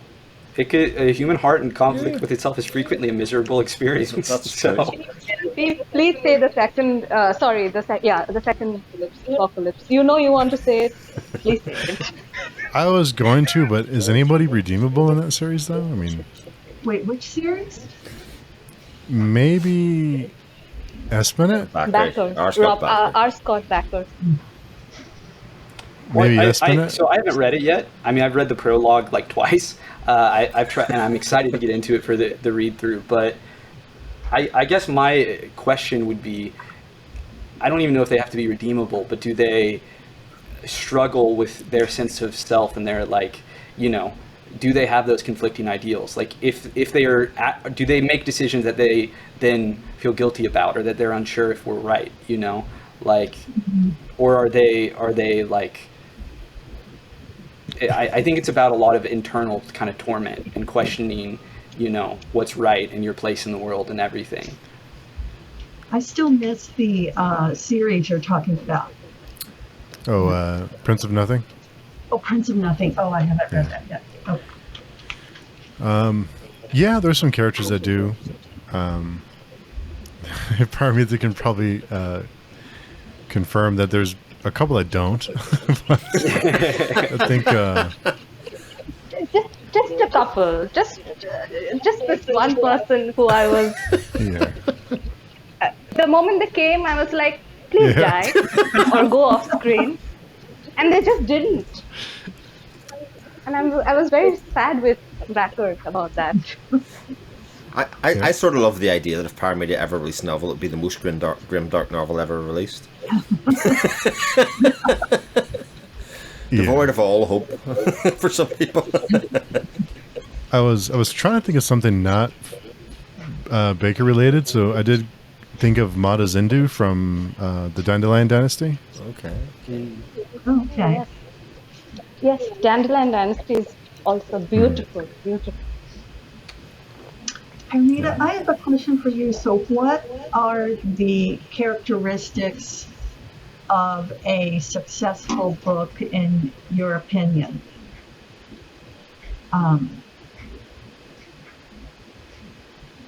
Like what are things we should look for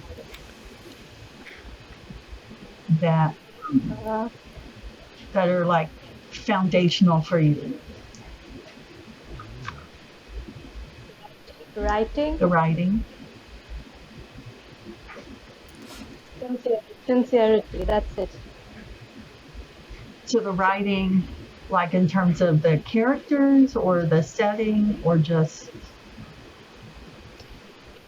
The style, like if you would give me an excerpt from the author's work and not tell me who the author is, not tell me who the book is, not tell me anything, I would still know that, oh, it's this author. Oh, okay. So I'm curious. I'm going to push on you for a little more details, because I think Malazan definitely has both sincerity and like a distinctness to the style, and you did not like it. And so I'm curious, what additional factor is it? That is it? I mean, yeah, I don't even know where to go beyond that. But what do you think separates stories for you? Yeah, because you have great observations, actually. As I write my book, I want to write it according to your style. So, because you do make really good observations. Yeah.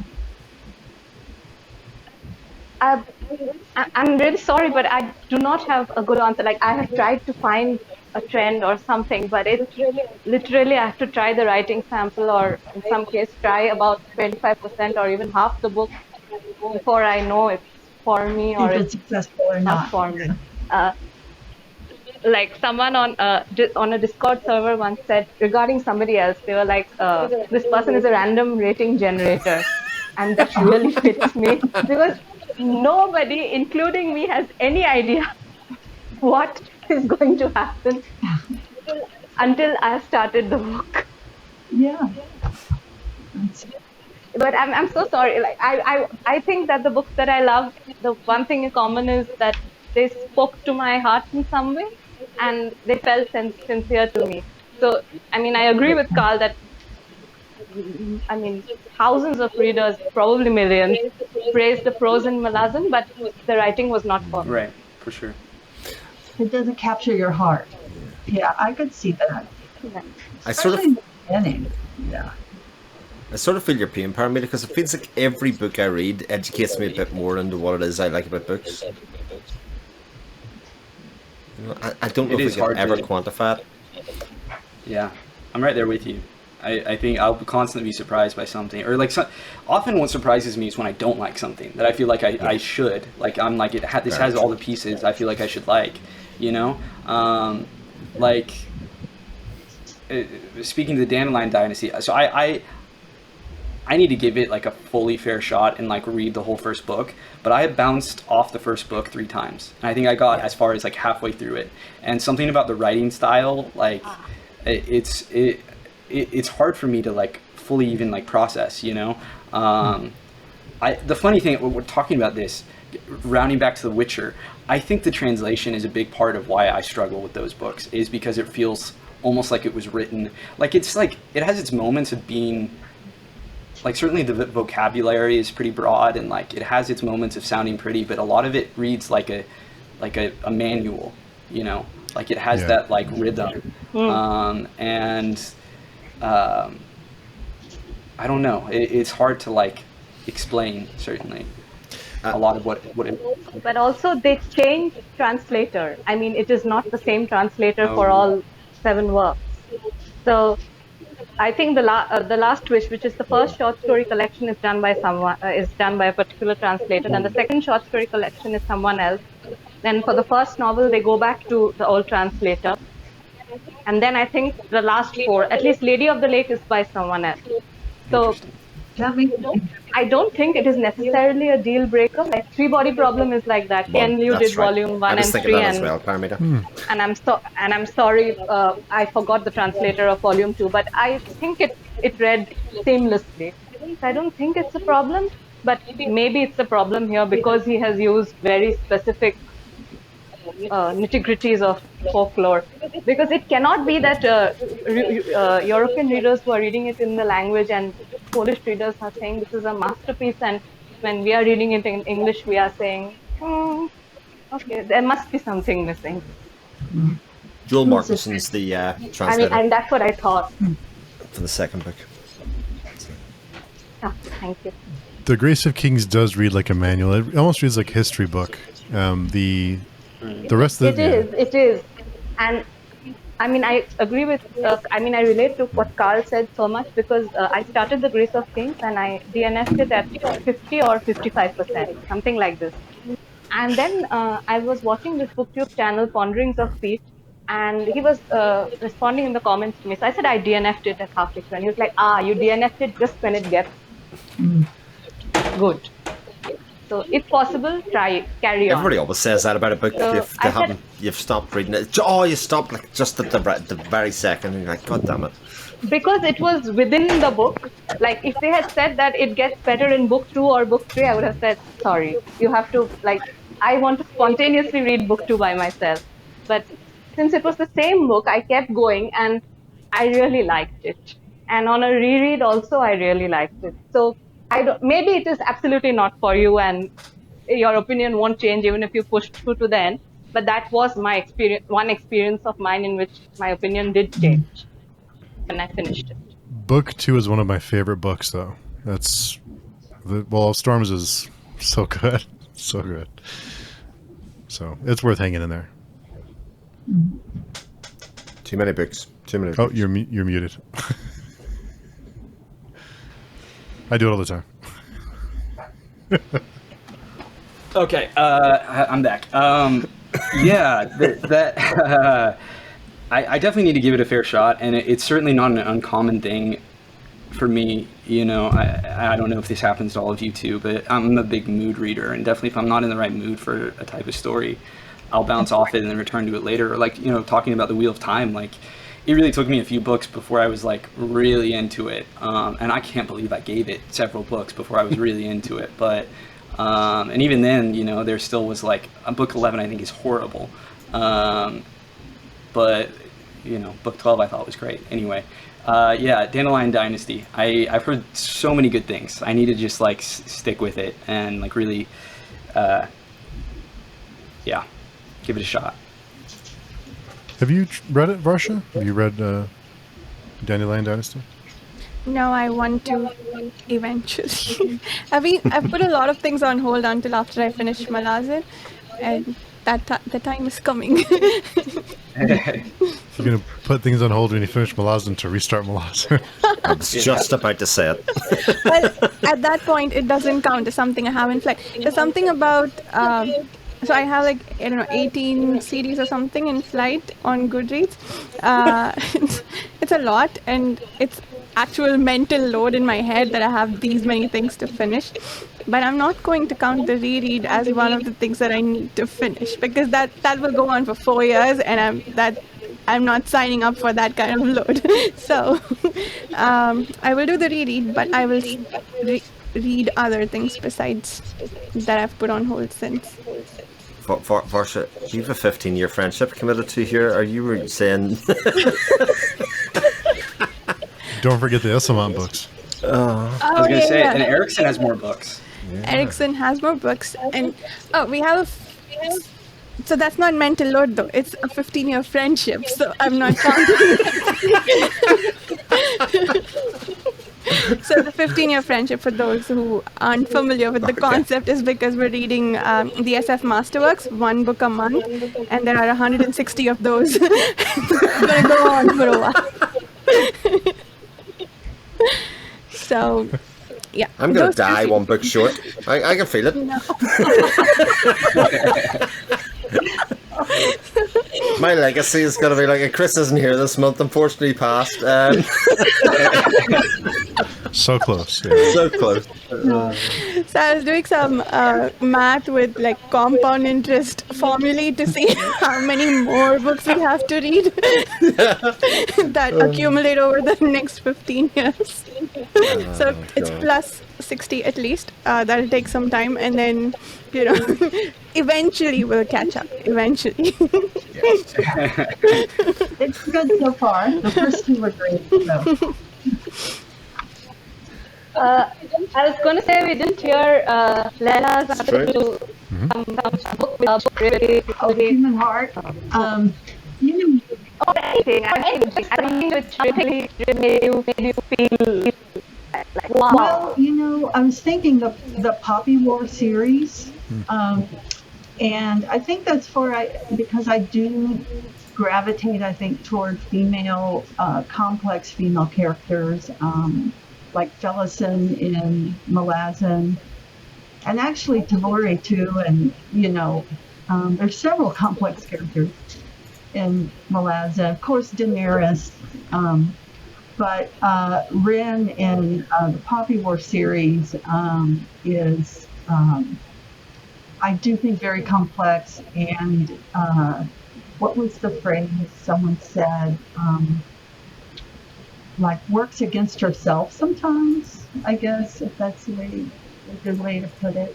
But so, and in fact, this semester, because of a grant we're working on about Northeast Asia, I'll be teaching with the Poppy War and Kin Lu's short story collection, The Paper Menagerie, and The Great Body Problem.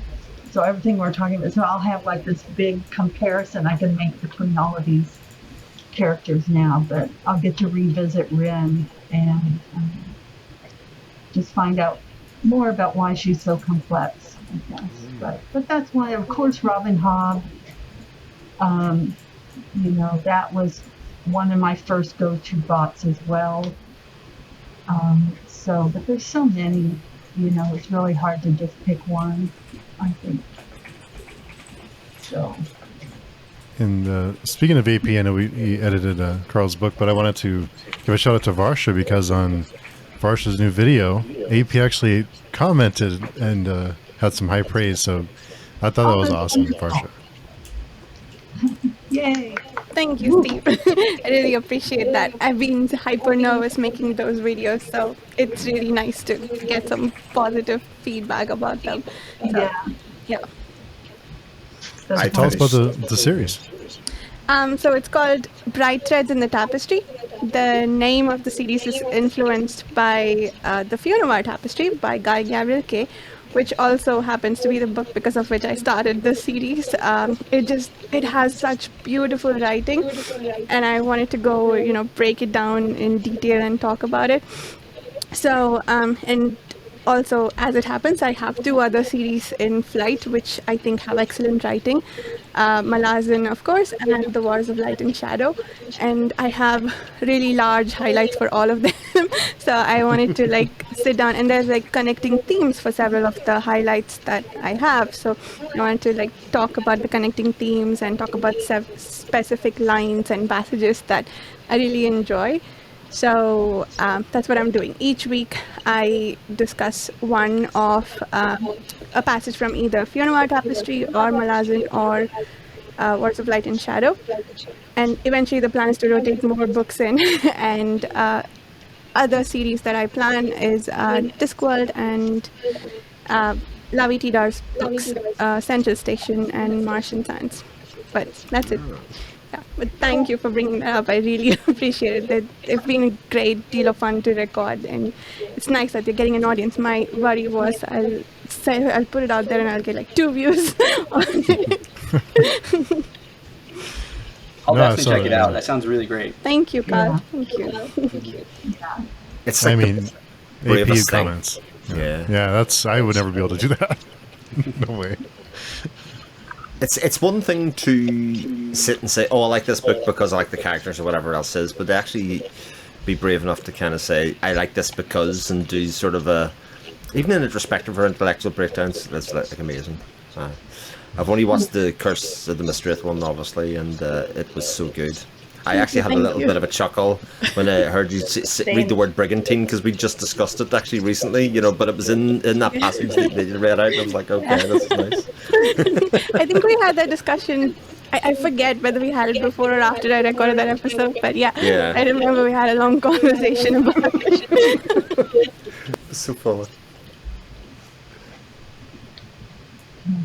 Yeah, it's really neat. Also, just want to say very quickly that Human Heart in Conflict with Itself, like, I swear describes all of Guy Gabriel Kay's stuff. Like, that's what he writes about. I just read Lions of Al Rassan for the first time recently, and now it's one of my all-time favorite books. Like, it blew me, just so beautiful. What's the name? Oh, his writing. Lions. Oh, wow. Lions of Al Rassan. It's one of his standalones, and it's just it left me speechless. Like, it moved me in a way that I hadn't been moved since I read one of the Robin Hobb books that I hadn't read before. It was like, I found it just really powerful.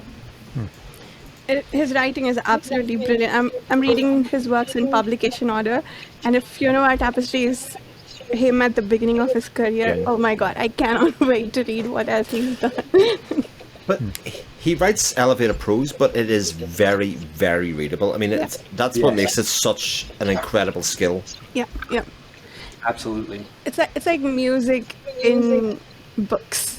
You know, like it's like listening to music, but you're actually reading. It's very, very beautiful. It's very different too from anything I've read. I actually got because I've only read Decana of his, but it was, sometimes you get to the afterwards, by the author, and kind of at the end they kind of brush over them. Sometimes it's just dedications. But I'd read Tigana, and he basically said he read Tigana because of a series of poems by a Northern Irish author called Brian Frieden called Translations. I get so emotional at that part because it sort of all made sense as to why I connected with a lot of the themes in that book, that kind of that belonging to a land but not belonging to a land, all of that kind of thing. And then somebody from Canada had written that. Like I always think that outside lens onto, my life or my experiences is just makes things so incredible. And it's such a skill in an author to be able to do that successfully. Yeah. Absolutely. Yeah. I tended to get to one of Rick's questions because he had some just fantastic questions on the forum. So before we wrap up, I wanted to get one of his questions in because he has lots of great ones. I thought he has an interesting one here about what makes an ideal review for you as a reader. So interesting what everyone's opinion on that is. And thank you again, Rick, for the fantastic questions. So who wants to go first? Okay, I'll go first, I guess. For me, the ideal review for me as a reader, what usually gets me to buy a book are negative reviews. So whenever Paromita says this is too bleak for me, I'm like, okay, I'm going to buy that book. No, but it's great because whenever I see negative reviews, even on Goodreads, that people say this book is too violent, it's too dark. Yeah, I was depressed for a week. It's like, okay, that book's for me. So it's a good thing. Everyone has different opinions, so it's actually a compliment. And you have some great insights, Paromita. So, and you did give Friends of Nothing a try. So kudos for that. Yeah, yeah. Yes, it's not definitely not for everyone. I can, even though I like it, I can for sure say it's definitely not for everyone, and that's okay. Yeah. I like a review to be analytical. I like to have some analysis in it as to why a certain thing works for you. So there's a couple of people that I think are very, very good at it. At giving broad strokes, but then honing in on just one little small bit that really connected them to it or made them turn them off because of it. And I usually find it's in the insight of that makes me think, that's for me or not, because the little that I do know about my own reading taste, I can kind of either make a decision based on the analysis rather than the kind of broad strokes, because broad strokes could mean anything. I can go next. Oh, sorry. Go ahead, Layla. I was just going to say, I think my approach is a little different. I do look at how many people have responded to this book, like the number of people that have read it, and how many stars did it get, just to get a sense of what's going on. But I really don't, my first, the reason I choose a book has more to do with like a combination of, I guess the genre, if I've heard of the author, the book cover, and so it's really kind of subjective, and I make decisions differently every time, because I like to read different kinds of books. I like historical fiction, and I like science fiction, fantasy, and all that, so just many things. But I listen to or read reviews after I've read the book, because I want to expand my perspective on it, more than using them to make the decision, So like right now, I've just decided to read another book because I've got a sense of who wrote it, and it's probably going to be pretty cool. And so it just comes in different directions.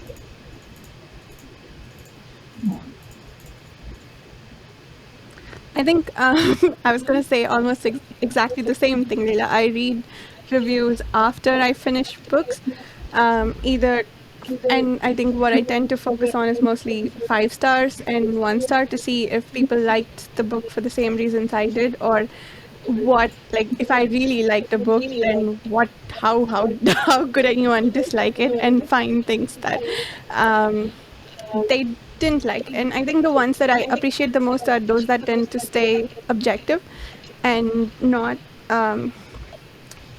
if they are, based on some misreading of the text or something that they have misinterpreted, then I would be upset by that review. But if not, if even for negative reviews of books I like or vice versa, if they've largely stayed objective and, or were clear about things that were personal opinions as opposed to just like, making judgments on the book that this is bad because of reasons that are very individual and subjective, then those reviews bother me. But otherwise, yeah, I think it's good if you are good about stating opinions as opinions and stay largely objective.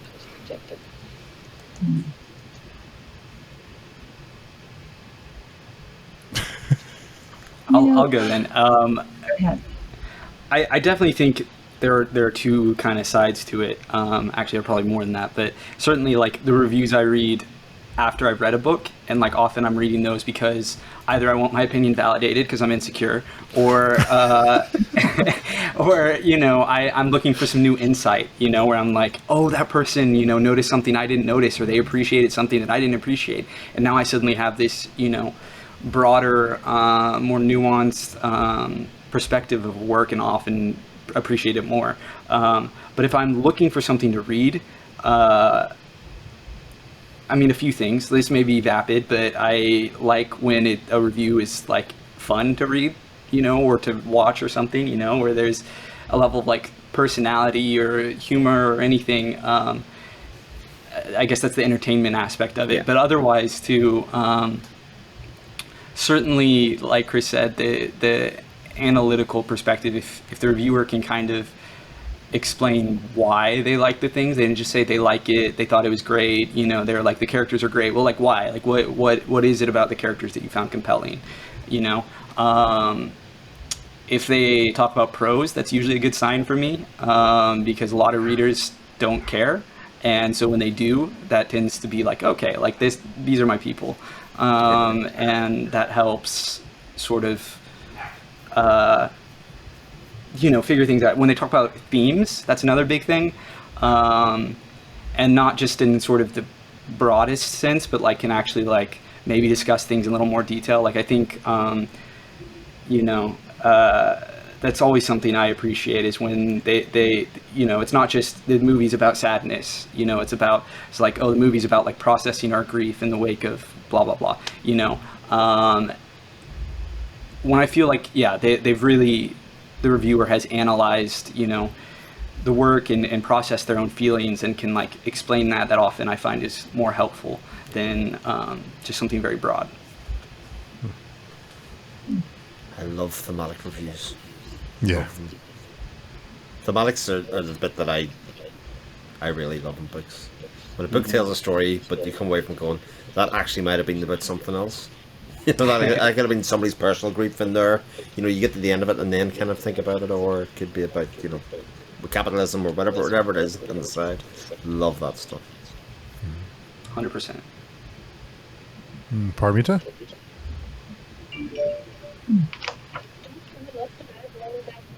I don't have a lot to add more than what has been said. It's a little bit of all of those things. I do love a good rant review, and I'm thoroughly entertained by them in written and video form. But I wouldn't say I make I take book recommendations from them. They are usually for things that I will avoid, and then I just watch people go, what the hell is going on? And I'm like, yes, I feel you. But for book recommendations, it's mostly what everyone else said. And before we wrap up, I wanted to ask Carl, and time just got away from us, but how long do you think the strikes will last? Because you have some, if you had to guess, just curious of what your feeling is about the whole thing. My answer is definitely different now than it was a week or two ago, because the Writers Guild is negotiating again. They've just gone back to the table with the AMT, or as it is, the studios came back to the table finally, and that is really good news. I don't think it's going to be an overnight thing. On top of that, they have to negotiate with SAG. So I am cautiously optimistic for October for everything to be back up and running. Maybe like mid to late October. I think it's possible it takes as long as December. I don't think the strike will still be happening in the new year. I mean, at a certain point, they've just bled so much cash that like they have to get things back up and running. You're seeing that more and more as time goes on, that like Wall Street increasingly, and you know, a bunch of these big financiers are like, you have to stop. You have to make a deal. Like something has to happen because this can't keep going. It feels like this is one of the most, for creatives in all industries, this feels like one of the most important strikes that I can ever remember. This is a just strike. This isn't just about pay. This is about the very act of creativity and how it's perceived, I think. Absolutely. I'm so glad you said that, Chris, and I think that that's something anyone who's listening or watching, that this really is important, really important, and especially if I can tell you I think it is beyond just this industry. I mean, I think it's true in a sense of like labor movements too, that we're seeing a return of like unions having more power, and I think more and more people are unionizing, both in and outside of Hollywood. But that it really is about the future of the profession and the future of creation, and you know, where things were headed was, speaking to like TV writing specifically, I can say like it was going to stop being a real career for most people. And if the writers don't get a majority, like really the key things that they're looking for, you know, it will no longer be a real career path except for like the top. And it's already, you know, so hard to break in. And like, you can only imagine if like you can actually be writing, but it's like a gig economy and you're making, you know, $40,000 a year, you know, and so you're having to work in something else too. And then it's that much harder to take meetings. And so it's really important. It is. And I mean, God, for actors, arguably even more so, because they're taking their likenesses, you know, and wanting to just own it in perpetuity. So this is a huge deal, and I think certainly the guilds are aware of that. Interesting times for sure. lots of things. I feel like we can go on for another few hours, but I know all of you have lives to live. So, but before we go, Chris, can you tell us where people can find you? You can find me on my YouTube channel, which is just my name, or you can find me on Varsha channel tomorrow and on Sunday as well, I believe as well.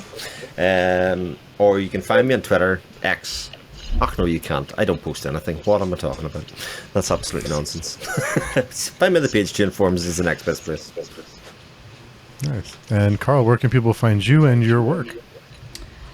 So my work is, if you want the ebook, that is on Amazon exclusively. The paperback, there is no hardback, but the paperback you can buy through any service, Amazon included. You can also get it at like Barnes and Noble or Waterstones, I think, too, in the UK. Or I distribute through Ingram Spark, so they distribute widely, so you can get that wherever. And then in terms of like my socials, I'm on Twitter and Instagram, both I believe at Carl D. Albert, and then I think I'm on TikTok too. I post TikToks occasionally if the kids are on the TikToks. I believe I'm also Carl D. Albert there, maybe Carl D. Albert author. I don't know. I'm trying that out. So, and definitely the page chewing forums, which is a great community that I'm so happy to have stumbled into. Yeah, this is great to have you there. Really appreciate it. And Paromita, where can people find you and your wonderful insights? And you always have the best questions. Seriously. Mm-hmm. Definitely. I just want to thank everyone for letting me be a part of the panel. I'm on the page chewing forums almost every day, and you can read me complain about stuff there. I don't No, complain not that at all. much. Hardly at all. Little. Was it as bad as you thought it would be? Because I know you're a little bit nervous. What are your thoughts after now that we're wrapping up? I mean, it was delightful, but I hope I didn't jabber on for too long. I always don't know what I'm doing. So, but thank you, everyone. I just want to thank everyone on the panel for letting No, me it's be a part. that's what this is about, is just jabbering and just nonsense. So no worries. I don't know what I'm talking about, so you don't worry about that. So, and Layla. Thank you, Paromita, by the way. Yeah. That was you. I thought it was great. I mean, everyone here, I thought had great questions and insights and everything. This was a lot of fun. Yeah, Definitely. and Paromita, I liked your first blog. I think Yes. you have with all of your knowledge, I think you can put that to good use in blogging and writing. And I can be found on Twitter and Instagram and at Goushey or at Validine Magazine. So, and of course on page 2. And Varsha. Varsha's going to be busy the next few months. I can guarantee we have lots of things happening over on Varsha's channel. I almost feel bad because we have so many things planned, and I don't want to overwhelm you. Oh, I please do. I love reading together, and it's been one of my favorite things to do. The last few months have been my best reading time. But yes, you can find me on Reading by the Rainy Mountain. That's my YouTube channel, and the About page has other ways to reach me. And we have a lot of reading groups coming up soon. It's almost scary how many. Lots of stuff. And I'm glad you mentioned, Layla, I'm glad you mentioned Paromita's blog. She is blogging for Page Chewing, so very wonderful first post. So great job, Paromita. So thank you for doing that as well. Cool. Well, thank you everyone for coming by, and hope everyone listening has a fantastic weekend, and we will see everyone very soon.